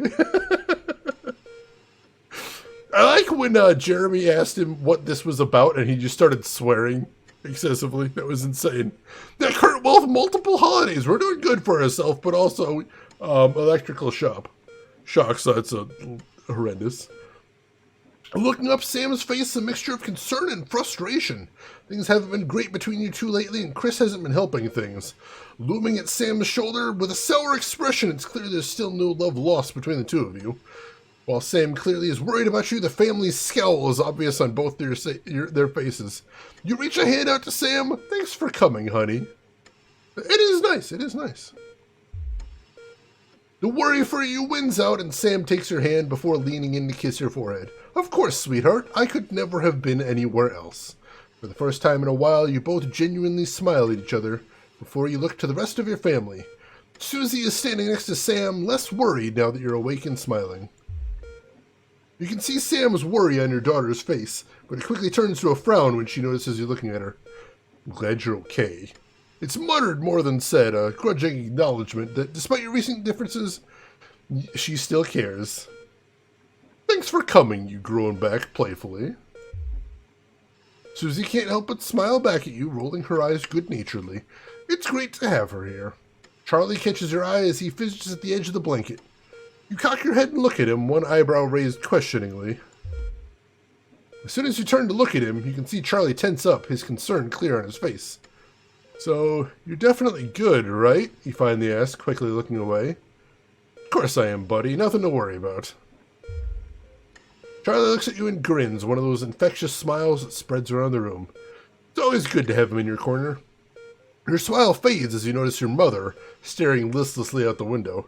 Despite all of your efforts, she's not been doing well lately. You okay, Mum? Your mother starts, your call clearly shocking her out of her reverie. She turns to you and smiles, and you're grateful to see the increasingly rare recognition in her eyes. Yes, of course, dear. How are you feeling? You smile warmly and nod, but before you can respond, a doctor bustles in and ushers everyone out. She asks you, for what feels like the 100th time, how you're feeling. Surprisingly well, all things considered. Excellent. There's no sign of any real damage, just a bit of shock to the old system, pardon the pun. She smiles. Not that we'd recommend you do anything like that again, of course. After a couple days rest at home, you should feel right as rain. He turns to leave, but stops at the door. Oh, and the private room in care, the doctor gestures to your room, which you now notice looks rather expensive, has all been paid for by a Mr. Bozeman. He left these flowers and said not to worry and take the rest of the week off. He'll see you Monday, apparently. Seems like the least he could do. Well, hey, at least the boss put us up in a nice room. That's a nice thing. I'll take that.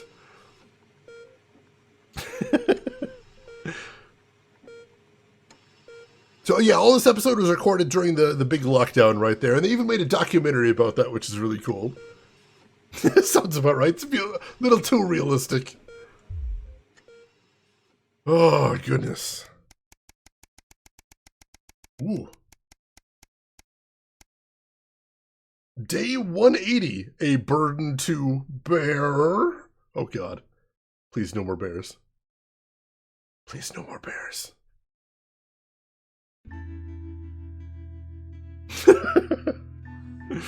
Why does the boss have enough money to put us up in a nice private room? Well, it sounds like under the government scheme, everybody's doing pretty okay now. Like, look at us. Multiple holidays.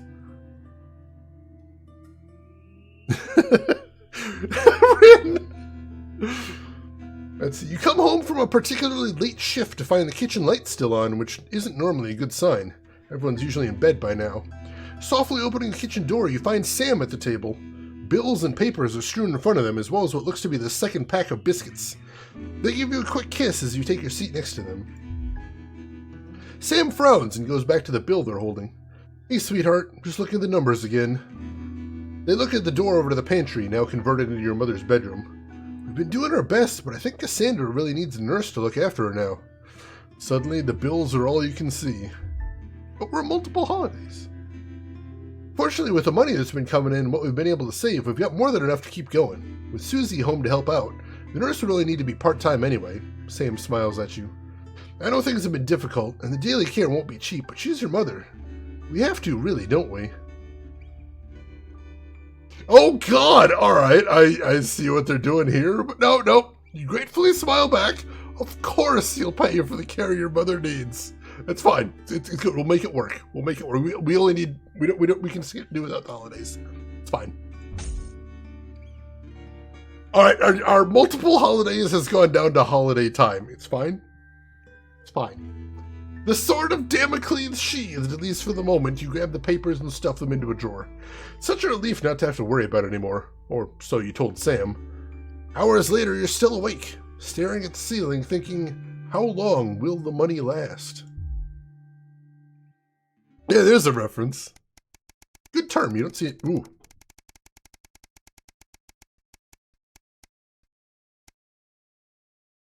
Day 132. What, a month and a half later-ish? Goodness. Interesting. All right, let's see where we're going to now.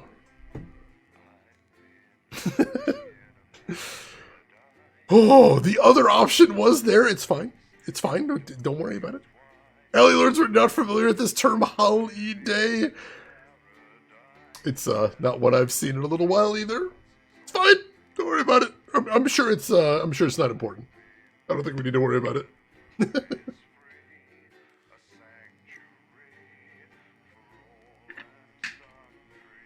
All right. Whew. I keep looking at all these screens. I'm like, oh God, what is coming up? A day when you mend holes in your clothing. Yeah, that sounds about right. I could use a couple days like that. Day 232, the silence.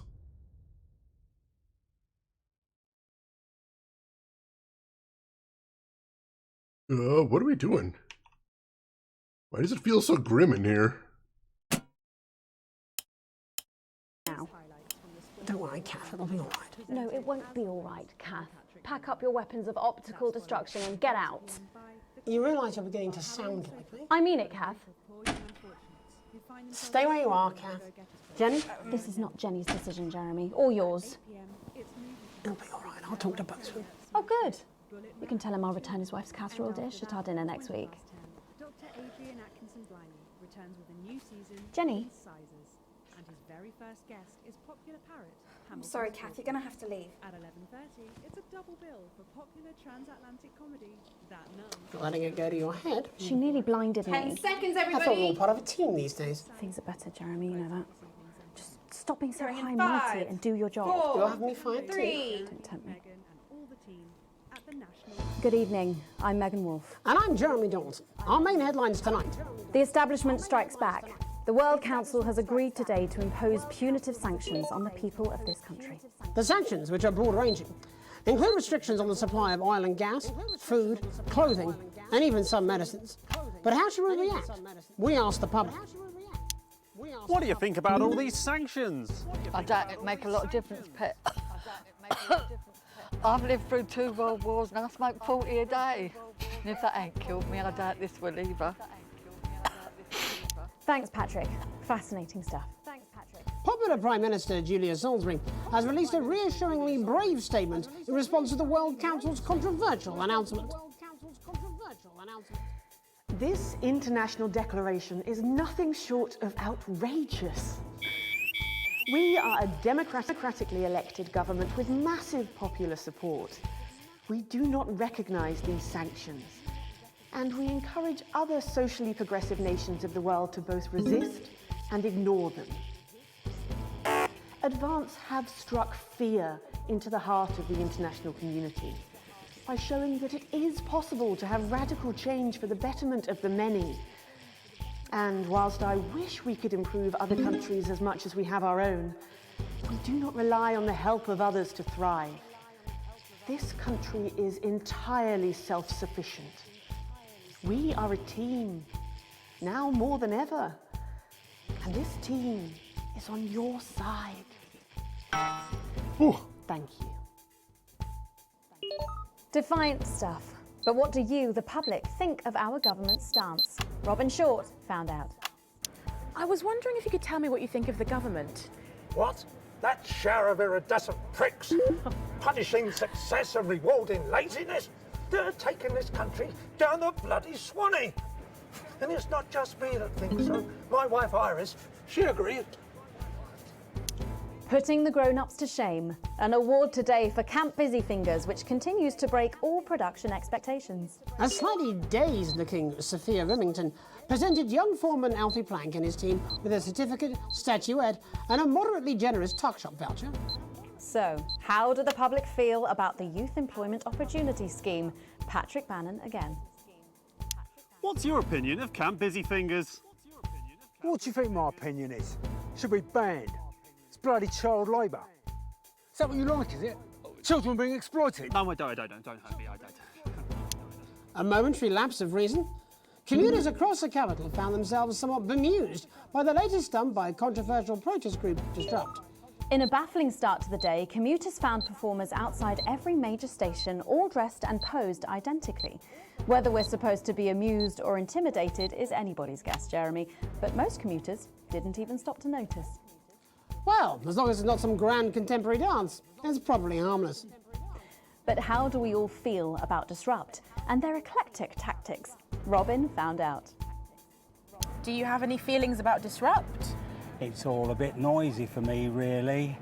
As Mother always said, leave the rebelling to the rebels, Malcolm. Bubbling up, intrepid scientist Dr. David Wong and Dr. Ingrid Svorsborg Hawkinsford today sent a blueprint of the escape craft in which they hope to finally leave Dante's taint. With expert opinions of the plan running the gamut from optimistically engineered to that looks like something my granddad made in his shed, it sounds like the unfortunate team are going to need all the thoughts and prayers they can get. So what should we think about the escape plan? Patrick Bannon again. So I'd imagine that you think this is a great plan. Oh my God! How did you know? It's a brilliant idea. I hope everyone gets behind them so that they know that we're with them. In spirit, of course. I can't actually go diving because I'm scared of salt. I am not a number. Applications finally opened today for the new Advanced Team membership cards, a scheme by the government to allow fast access to all the new public services being introduced daily. The team membership cards are entirely voluntary, but will be recognised as legal identification by all major organisations, including the police, banks and, vitally, pubs and bars. And of course, there's no charge, Jeremy. It all seems too good to be true. Well, you've always been a cynic. But most importantly, what should you, the public, think about the new team membership cards? Team membership cards?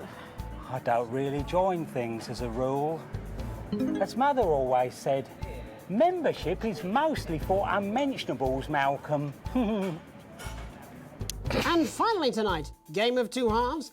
Fresh out of rehab, repentant celebrity sportsman Johnny Handsleeves is promising to turn over a new leaf.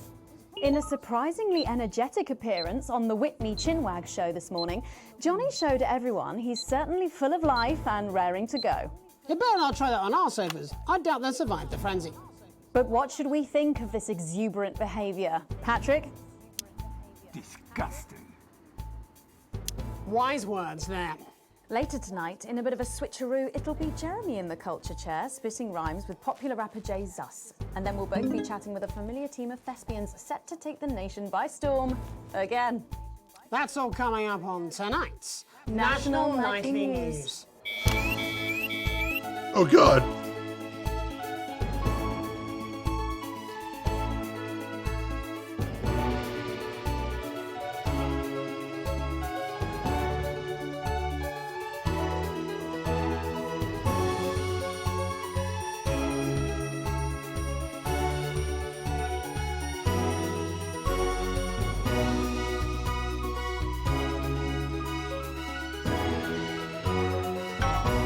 First tonight, thankfully, some news as we return to our main story.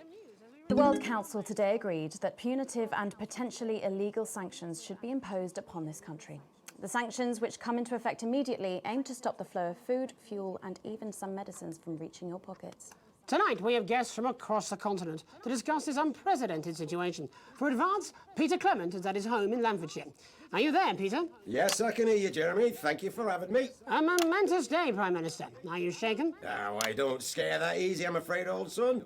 And neither do the people of this country. Well, joining us is Ivan Vodovich, Foreign Minister of Urkistan. Ivan, thank you for being here. It's a great pleasure.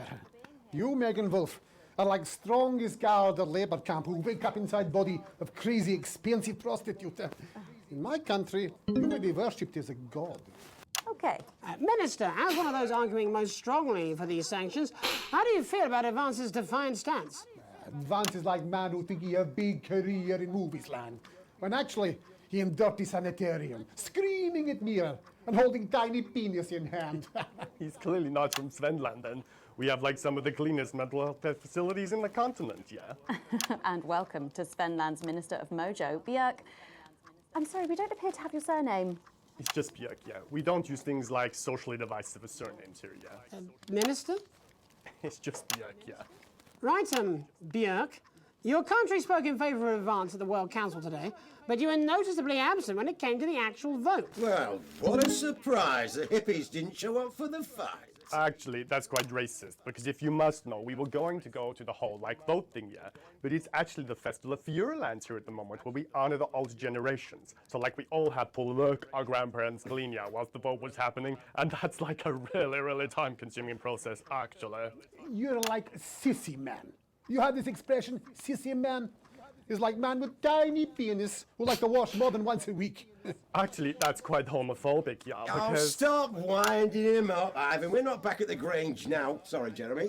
Ivan and I used to play golf back in my media days. Yeah, he always win. Nothing gives him greater pleasure than grinding people's gears. The more publicly, the better.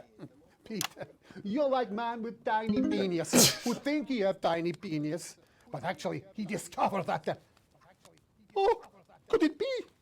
No, it's tiny penis. Ivan's just worried that when the rest of the world sees how well we're doing, they'll notice all that dosh that he's got squirreled away. Because that's what these sanctions are, Megan.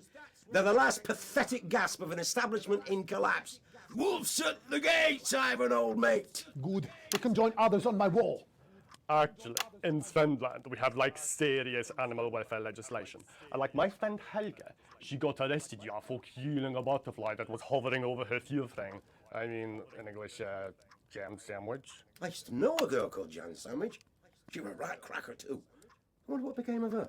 We seem to be wandering a little from the news here. That's human interest, Jeremy. The real people behind the headlines and all that. So if you're watching, Jan, give us a call. Really? Yeah. Let's see if we can't organise a reunion. Crash, I'm not sure about that. I'll have to run it past Mrs. Clement first, eh? Peter, you're like man trying to empty ashes of mistresses into oncoming vent. Soon you have tiny penis and beard full of secrets. In Svenland, we don't really go in for all that restrictive monogamy stuff here. We're kind of fluid, actually. Okay, well, it seems that we are running out of time. Yes, so before we go to the break, briefly, if you would, gentlemen, with the people of this country facing shortages and power outages... Possible shortages and power outages. Yes, of course. Thank you. Possible shortages and power outages. Can you summarise your thoughts for us, Minister Björk? Well, from here, yeah, you all look a bit stupid really arguing about outdated divisive concepts like money. In Svenland, we replaced currency with a system of bodily fluids back in the 1970s, and that's like really hard to sanction, actually. Thank you, Minister Votovich. Your country is like man who think he invented perfect trap for giant mutant hairy bear. When really, he's just standing in field holding his tiny penis, yes. Thank you, Minister. And finally, Prime Minister Clement. Let me talk to your viewers here, Jeremy. Don't worry, everybody. Don't be afraid.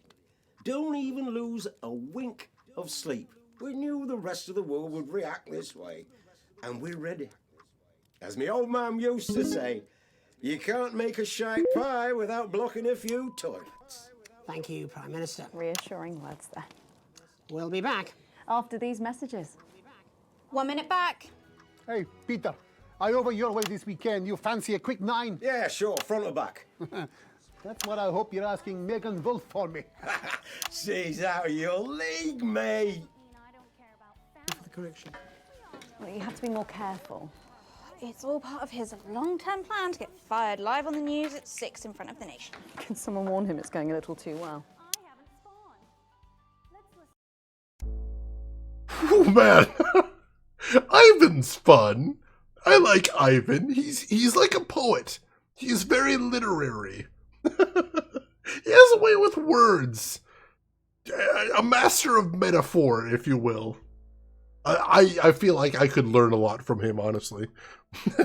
Yeah, Malkill, I wasn't sure. I only caught it out of the corner of my eye, but I saw on the right screen, which is the one going out to the viewers, it looked like there was something flickering on there.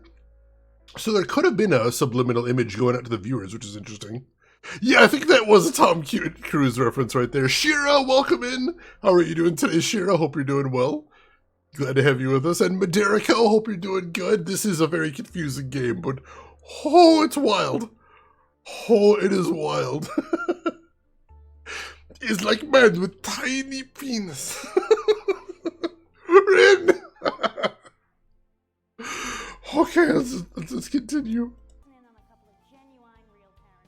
This is important. New government censorship should show up in blue. Same as regular censoring. Keep an eye out for the advanced blue waveform. What? When I wake up, he's still here. There has to be a better way. Are you still meant to bow to foreign royalty? What? Should I just like curtsy? Hang on. Have they given you the Crown Prince report? What? Meghan? This is Jeremy, and he'll be interviewing you. Yo, thanks for having me on your show, man. It's quite all right. Yo, just a quick one. You're not going to ask me about the chimp, are you? Live in 10 seconds. Because he put that get up on himself. I'm just saying. Going in 5, 4, 3. Welcome back. I'm Megan Wolf. Later, we have an exclusive first look at a theatrical sensation everyone's going to be talking about. But first, it's time to go over to the culture spot with lovely old Jeremy Donaldson, who's joined by a very special guest. Jeremy. Thanks, Megan. I have the honour and privilege of being joined by hip-hop royalty. He's been called the son of the streets and the father of truth. Not sure how that works, but whatever. Let's welcome Jesus! Thanks, Jeremy. Yeah, it's a real honour to be here on your show, The News. You know, as a kid on the streets, I used to watch you through a window of the shop, so to be here right now is crazy. You've had quite the journey to be here today. Can you tell us about it? Well, you know, I try not to, well, you know, the past is the past, and I don't like to dwell on it. I understand. But yeah, man, the streets is all I remember. Like, my mother donated me to a charity shop soon after I was born. Elderly lady took pity on me. You know, she let me sleep on a pile of crime fiction until I taught myself how to walk. Wow, that's quite the childhood. And she died tragically. Right there in my arms, man. You know, I remember a tear falling as she laid there next to the used homeware. And in that moment, I became a child of the streets. I was just 18 months old. What a tale. What a tale. You're known for your direct and honest lyrics. Was your style informed by your troubled past? Oh, like I said, I try not to talk about it. It's just too hard. Of course. But my first album is about the story of the first 4 times I stole, so I wouldn't starve. A small group of infants came to see me as their de facto leader. They call me Mr. Cheese Slice. Anyway, we were like a family. So it would seem. Recently, you've been quite outspoken about the government. Yeah, fuck the government. Fuck Advance. Fuck Peter Clement. What is it that you object to so vehemently? Well, you know, they stole from us. They're taking our money and spending it, man. Redistributing it? Actually, homelessness has been all but eliminated in the last couple of months. So? Surely that's a cause close to your heart? Yeah. Nah, of course, man. Very much so. I just mean, like, why do I have to pay for it, you know? You don't. People have been rehoused on property seized from the historically wealthy. And that couldn't have been you, could it? Look, yeah. I worked hard to be here. I built this from nothing, and I deserve to be rewarded for that. Would you say you worked harder than, say, a farmer or a care worker? I don't know. But if people are taking something from my music, choose to value it, buy it, who's to say I don't? And no one can take that away from me. Not even to help, say, vulnerable children? Mr. Cheese Slice? What is it you're trying to say? I just don't understand where you've placed yourself politically. I mean, is it ideological or is it tactical? Well, it's more of a... Or maybe it's hereditary. Stop trying to tie me in knots with your words, Jeremy. I let the music speak for itself. And the people agree with me. Well, that remains to be seen.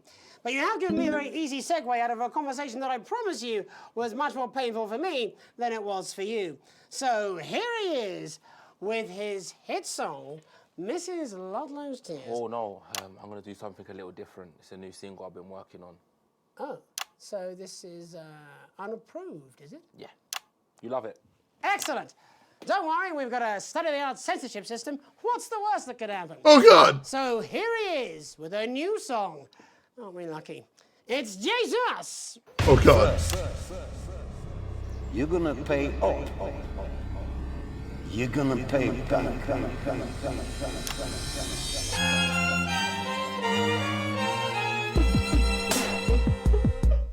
Well, we're all different races from many different places. At any given moment, only one could be the greatest. So you can feel elation from your participation. Still two leaders in this motherfucking nation. Now we're getting sanctioned, talking about expansion. Why does Julius require a massive fucking mansion? So fuck all your schemes. I don't need your freaky team, and I don't need your help to achieve my fucking dreams. Oh, God. So don't make a fuss when you find you're one of us. Yeah, every single one of you's a bit Jesus. And you can call me crazy, cause no one ever pays me. But I won't waste a lifetime being motherfucking lazy. I may be inventive, my taste may be expensive. But why would I get out of bed with no fucking incentive? Although it's contravention of your obvious intention. I like to eat a little of the fruits in my invention. You make us the same, but we're not all the same. All our dreams, all our schemes, all our means are not the same. The best of the praise of the crest of the wave. Cause we're only equal people when we're motherfucking slaves. Take this fact, gonna stain it red. Gonna slam it into Peter Clemens' motherfucking head. Cause he's thick as shit, he's got a job he's unfit for. It's time to storm the castle with a motherfucking pitchfork.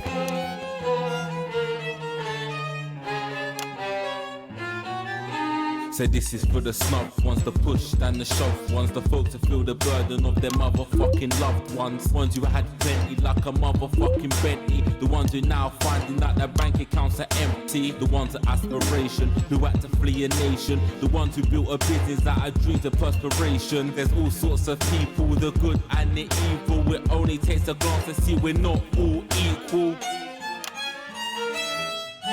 You make us the same, but we're not all the same. All our dreams, all our schemes, all our means are not the same. And the best of the praise, of the press of the ways. Cause we're only equal people when we're motherfucking slaves. Gonna take this fact, gonna stain it red. Gonna slam it into Peter Clemens' motherfucking head. Cause he's thick as shit, he's got a job he's unfit for. Time to storm the castle with a motherfucking pitchfork. Get out of your seats, get your asses in the streets. Set a fire in the building, let them feel some fucking heat. Say you hate to go getters, you're squilling bed betters, and burn them on the powers of advances fucking letters. Gonna take this fact, gonna stain it red. Gonna slam it into Peter Clemens' motherfucking head. Cause he's thick as shit, he's got a job he's unfit for. Time to storm the castle with a motherfucking pitchfork. Chase that dream, you don't need a fucking team. And advances, little dances aren't as harmless as it seems. Cause they're stale and corrupt, then you're angry or wrong. Then your hearts and your minds and your fists to destruct. Whew.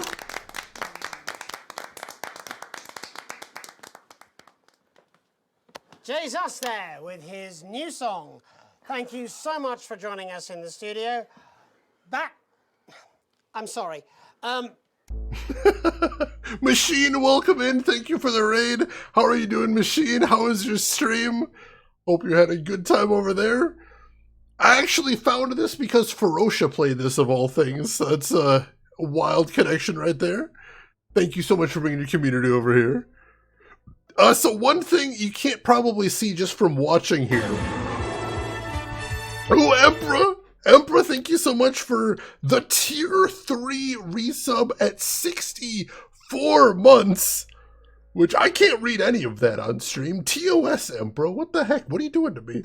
Emperor, thank you so much for all the support. You know it means a ton. I appreciate the heck out of that. And it's always a pleasure hanging out with you on stream. So thank you, Emperor. I appreciate that. Machine, yeah, this does feel like a fever dream. Got some Warzone wins with Pharaoh and the crew. Excellent, excellent. Congratulations. I actually popped in for a little while earlier, Machine. What was that mode you were playing? I've never seen anything like that. It didn't look like the usual PvP you played, but it was interesting. So yeah, one thing you might not have been able to see on stream, but I made the choice. I made the choice there to bleep the red stuff, which is the actual swears, and I did not bleep the blue stuff, which is the stuff the government does not approve of. So, I don't know if you can tell, but yeah, I was not bleeping the blue stuff, just the red stuff. I made the call.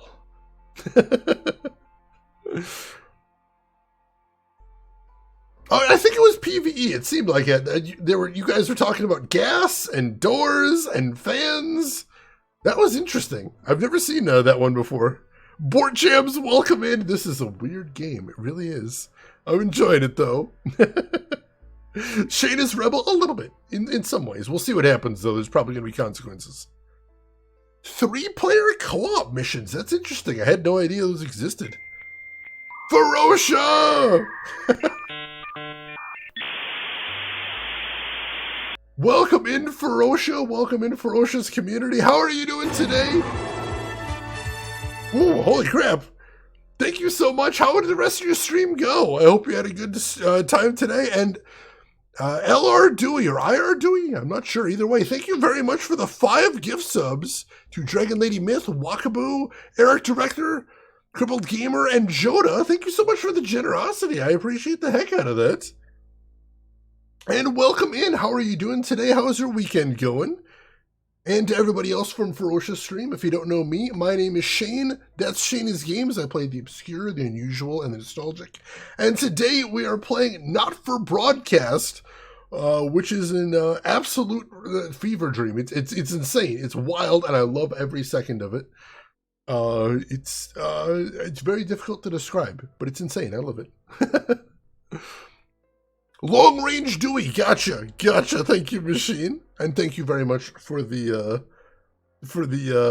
gift subs there. That's very cool of you. And yes, Ferocia, we were just talking about you because I'm pretty sure you're the one I first saw play this game, which is where I found it from. I try very hard to keep up with FMV games because they're one of my favorites, but this one I somehow hadn't heard about until I saw you play it, which is absolutely wild. So thank you for introducing me to this. I'm loving it so far. Holy crap. What a weird game. What an absolutely insane game. I'm loving it. Emperor, thank you so much for the gift sub to Ferocia there. Gift sub number 1,304 in the channel. Suddenly Bribes, thank you so much for that, Emperor. I will not be censoring that, I promise you that much. And Ferocia, I don't know if you'd be curious. I don't know how much you enjoyed this, but they just announced they're making 3 DLCs for this game. The first of which is going to be out next week. And is going to be a Halloween / haunted themed DLC. So that's going to be interesting. They put out a season pass. I bought it instantly because I don't know when I'm going to get to play all those. But yeah, I'm in. Count me in. This game's insane enough. I already want more of it, even though I've just started it. So that's wonderful to see.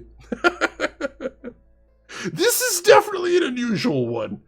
This is very unusual. I've never quite seen anything like it, but I'm enjoying it. Ferocia would definitely play this again. Excellent. Hopefully the DLC holds up, but so far, oh my god, this is a ride.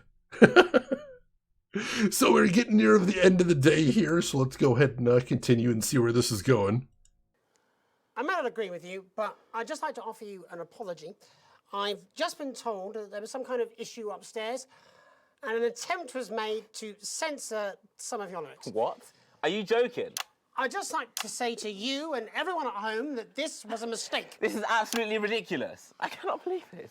Here at the National Nightly News, we pride ourselves on remaining neutral, unbiased, and independent of any outside interference. You have my word. We will never censor ideas. Back to you, Megan. Well, a bit of dangerous language there. Sorry about that. Well, thank you to little Jeremy Donaldson for providing our culture spot. Coming up, we'll be speaking to a couple of familiar faces about their upcoming dramatic outing. Don't go away. We'll be right back after this. That's the ad. Just a reminder, fixing that old VCR. No, this is Put a new tape. ridiculous. Who got from Last ad break. This is just a mix-up, I'm sure. Now, if you come with me, I really do have to ask Oh, you to trust leave me. it. My father's going to hear about this. I understand. This is unbelievable, Megan. I don't know what you're talking about, Jeremy. Interesting, interesting. Compete in the trivia round. Dad, in non-Euclidean geometry, which type of surface has constant negative Gaussian curvature? Hyperbolic? Correct. It's a leap year. Catch the egg. Name that fish. Kick the bucket. Wait, is that? Yes, it's the poison. Oh, here we go.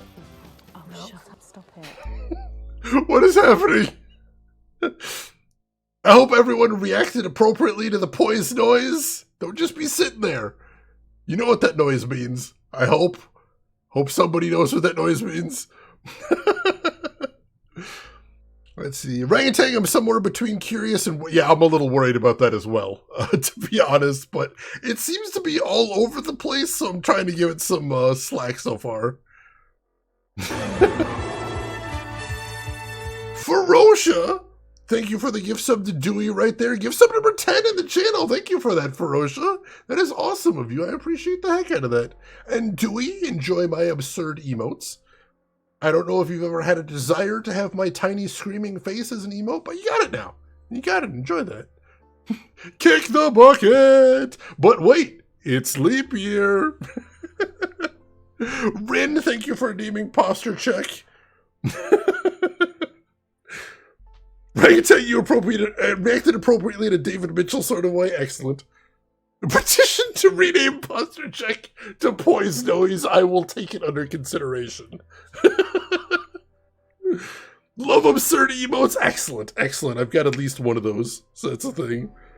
Seems like it's going for general satire. I'm hoping. We'll see.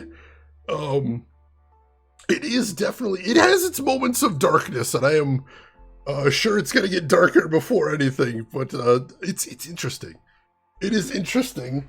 And if nothing else, it stays very funny. It continues to be very, very funny. So I appreciate that. No, I refuse. That's fair. I respect this. Take it under advisement. What is this? A democracy? It's a dictatorship. I am ruling this stream with an iron fist. Rin, thank you for the posture check. I appreciate that. Oh... Look at him. If we could just get you in position. Oh, say no more. Say no more. Megan, Jeremy, you remember Mr. Algebra? Vividly. Oh, God. Ms. Harris, and this is Ms. Raiden. What? Philippa, please. You're back together again, eh? Who'd have thought it? Perhaps a lower order demon. Yes, it is awfully exciting, isn't it? Right, okay then. We're going live in 10 seconds, opening on camera 1. Sorry. 5, 4, 3. Welcome back, and no, you're not mistaken. Sitting across from us are some very familiar faces. You really are too kind, Megan. It was only a yogurt commercial, but I'm still proud of it. Here to talk about his new show, we're joined by National Treasure Tommy Harris, the National Theatre's Philippa Raiden, and National Deficit Jeff Algebra. It's so lovely to have you all. Tommy, would you like to tell us about the show? You know what? I'd bloody love to. It's about me. It's about my life. And where did the idea come from? So, right, picture this. Their legs akimbo, mid-session, sweat is pouring out of me like an immense hog. And then Cindy comes in, she says, Pete's on the phone. That's Peter Clement, the Prime Minister. Yeah, Pete's actually a really good mate of mine. Oh, is he really? Yeah, no, he comes to training sometimes. He's actually a pretty good goal sweeper. Anyway, so, Pete, he says, Toby, he thinks my name's Toby, see? He says, how would you like to spread your message of team spirit and cooperation across this fractured nation? How would you like to really make a difference in these desperate times? What did you say? Yeah, right, yeah. So, Jeff, the question on everyone's lips is, what in God's name are you doing here? Well, after the success of my debut work and all the people that I've touched, I knew that I had a career in theatre. Yeah? I've always been an admirer of Tommy from afar. So when my manager phoned and said that I'd been offered the gig as director, I was ecstatic. I whipped my trousers off and got straight to work. Why did you do that? I do all my best work with my trousers off. Yeah, I've been told that too. No, I wouldn't say so. Right, Tommy, sorry, would you just give us a sense of what the show is actually about? It's about how hard it's been for me and some of the struggles that I've faced. It's like really getting to the heart of how tough it is to be me. I call it Tommy Harris, Jesus, that was hard. Catchy. We actually have some clips of the process of the show. Would you mind telling us what's going on here? Yeah, so the show is built around two things that are very important to me. It mixes scenes from my life as well as epic fantasy retellings of scenes from my life. But Dad, you promised you'd come to my graduation. I'm sorry, son. You're an embarrassment. But Dad, you promised you'd come to my graduation. Back, demon! Back to the hells! Wow. Philippa, what's it been like co-starring with Tommy Harris? I've always dreamed of treading the boards at medium-scale regional theatres, Megan. And for once, this show really gives me something to sink my teeth into. What's different about this show, then? Tommy, Mr. Harris's show really lets me show my tremendous range as an actor. I've always suffered from typecasting, forced to play the same tired characters in every god-awful yogurt advert or godforsaken soap opera or, God forbid, a pantomime. But, you know, this show has really let me just go there. Jeff, the viewers at home will be dying to know exactly what is it that you bring to the show. Oh, good question. I think these guys would agree with me when I say that it's my steady hand on the tiller, my arm round the shoulder approach that's really brought the production from strength to strength. Absolutely right. Jeff's contributions are immeasurable. He was our rock. Can you give us a sneak peek of anything else that might be in the show? Yeah, all sorts, yeah. We've got lots of exclusive first-hand experiences of Tommy's time in the underground sports board scene. And some epic fantasy retellings of Tommy's time in the underground sports board scene. Oh no.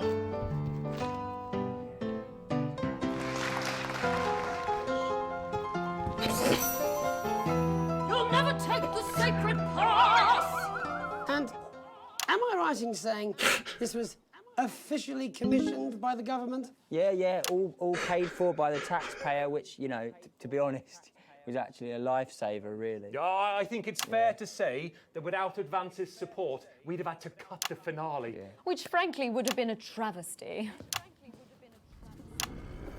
Oh, God, Jesus Christ! Goodness, and you do this every night? Absolutely. It's a metaphor. For what? Death. And the public are footing the bill, are they? Too bloody right they are. Between the cost of my tour bus and the dry cleaning of my ties, I'm barely scraping a profit here. Amazing. And where can the folks at home come and see this for themselves? We're performing all over the nation. And people can see it for absolutely free, all courtesy of Advance. Isn't that incredible, Jeremy? Yes, it's unbelievable, Megan. Well, thank you all so much for coming. Next time we see you, no doubt you'll have taken our jobs. Yeah.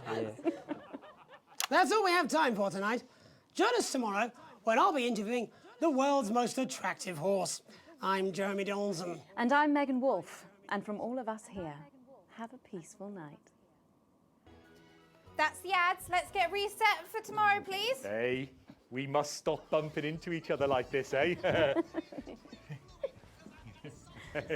Oh.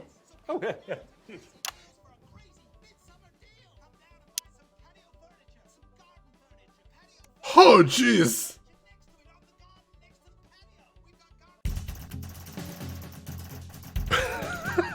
Well, that was I was expecting over the top, but that went far further than I expected. Marulu, welcome in. How are you doing today, Marulu? How was your stream? What were you playing today? Tell me everything. Hope you were having a fantastic day today. Hope your weekend's doing awesome. Glad to see you as always. Calling Jeremy Gerbil was a nice touch. This game, like, for all the broad strokes that this game does, it actually hits a lot of really nice notes in the small bits. The Wizard Judge.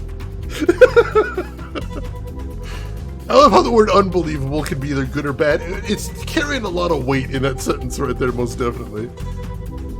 You'll never take the secret back. Honestly, just that was what broke me too, I think, right there. Bang up job. Absolutely just fantastic. Good effort there. Good effort. World's most attractive artist. That is a line someone got paid for, most definitely. Catastrophe, this game is crazy and amusing. I know, this is destroying me. This is incredible. Well, I probably can't use teletext. I bet that's trademarked. There is that. For which I find it genuinely fun. You saw me laughing down here. This game is destroying me. I know the exact moment that I decided to, I needed to play this too, and that's the sports ball segment. Oh my god, that was so good. Blue Lion, welcome in. How are you doing today? Hope you're doing well. Alright, so we got an A+ on the first one, A for the second one, and we somehow botched something in the middle one there.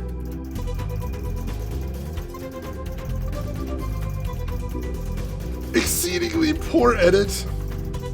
Advance angered by content, so the bosses are a little bit pissed that we did not censor some stuff correctly. Oh, that's the musical segment. I always have a hard time with the musical segments, I think. You received a small bonus. Current wealth, well off. All right, going up a little bit. Unfortunately, the company we invested in is not doing great. That's unfortunate. Advances down. The protesters are up, but the bosses still love us. Bosses do still love us, so there's that. Achievement? Achievements. Whew, man. All right. So, I think this is probably where we're going to want to stop for the day. This is amazing, and I am desperately hungry for more, but I don't want to be doing this. If I get started, if I keep going now, I'm never going to be able to stop, because this is really amazing. That advertisement again, I think we are going to have to take a message from our sponsor, it would appear. But thank you everybody for being here today. I hope you're enjoying this. This is blowing my mind, it really is, and I'm eager to see more. Tomorrow, though, we're going to be finishing the Good Life DLC, so I hope you folks are looking forward to seeing that. Next week, we're going to be streaming this probably on Friday and Saturday, so look forward to that. And once we finish the game, I don't know if you saw what our next game is going to be. It is going to be Recore, which is an Xbox-era third-person action and puzzle game that I don't think a lot of people really saw, so I'm eager to show that one off.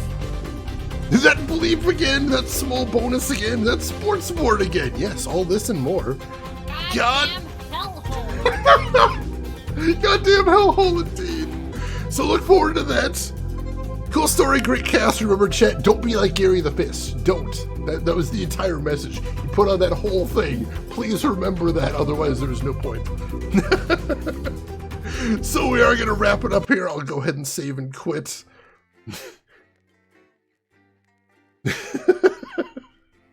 I'm 100% hooked on this game. This is insane. I would love to hear if you have a favorite gag or favorite segment so far. I still can't get over Sports Ball. What a weird segment. Although the fantasy reinterpretations right there. That stupid wizard was incredible. Oh my god. Legitimately don't know how someone writes this. This is incredible. I'm Megan Wolf. And I'm Jeremy Dawes. Alright, so we unlocked something called the Telethon, which I'm told is a like an additional chapter. We might have to check that out at some point. Chef Algebra's down to Plume. I think it might be. We'll have to look more into that. What a wild ride. Alright, so folks, I'm taking off, but if you can spare one more minute, I would really appreciate it. Because We have to see who else is online, so if you're not done watching Twitch for the day, maybe we can send you somewhere cool. I would like the opportunity to take a shot at it. Make sure to hit follow if you haven't already. That'll be the quickest way to find me tomorrow, next week, or whenever. We'd love to have you back. And while I'm looking to see who all is live right now, there's some links to chat you might want to check out if you haven't seen them already. We have a link to my YouTube if you want to see any of the games I've played in the past, or if you want to get caught up on our current playthroughs, it all is going to be up on there. And we have a link to my Discord if you'd like to chat with me or the rest of the community outside of the stream. Feel free to join us there. We would love to have you. And I see where we're going today because I see a streamer I have not been able to raid in a little while who is playing a game that I would love to play on stream, but also I'm pushing back because it gives me so much rage. So, ladies and gentlemen, I would absolutely love it if you would join us as we go raid good friend of the stream, Trinetta LaRue. She is an awesome streamer. She does a lot of retro JRPGs primarily, and she also does 100% playthroughs, which I don't think I've ever seen anybody on Twitch do 100% playthroughs of JRPGs, which is really awesome. Today, she is playing Dot Hack is Infection or Mutation? She is on Dot Hack Mutation, which is the second of the PS2 Dot Hack games. Absolute classics. You don't see them very often on Twitch, which is awesome. So why don't you join me over there, say hi to Trinetta, hang out for a little bit, throw her a follow if you like what she's doing. But hey, if you've got other things to do, I will just say as I always do, have a good morning, afternoon, or evening, wherever you're at in the world. And I will see you folks tomorrow for the rest of the Good Life DLC. Take care of yourselves till then, everybody.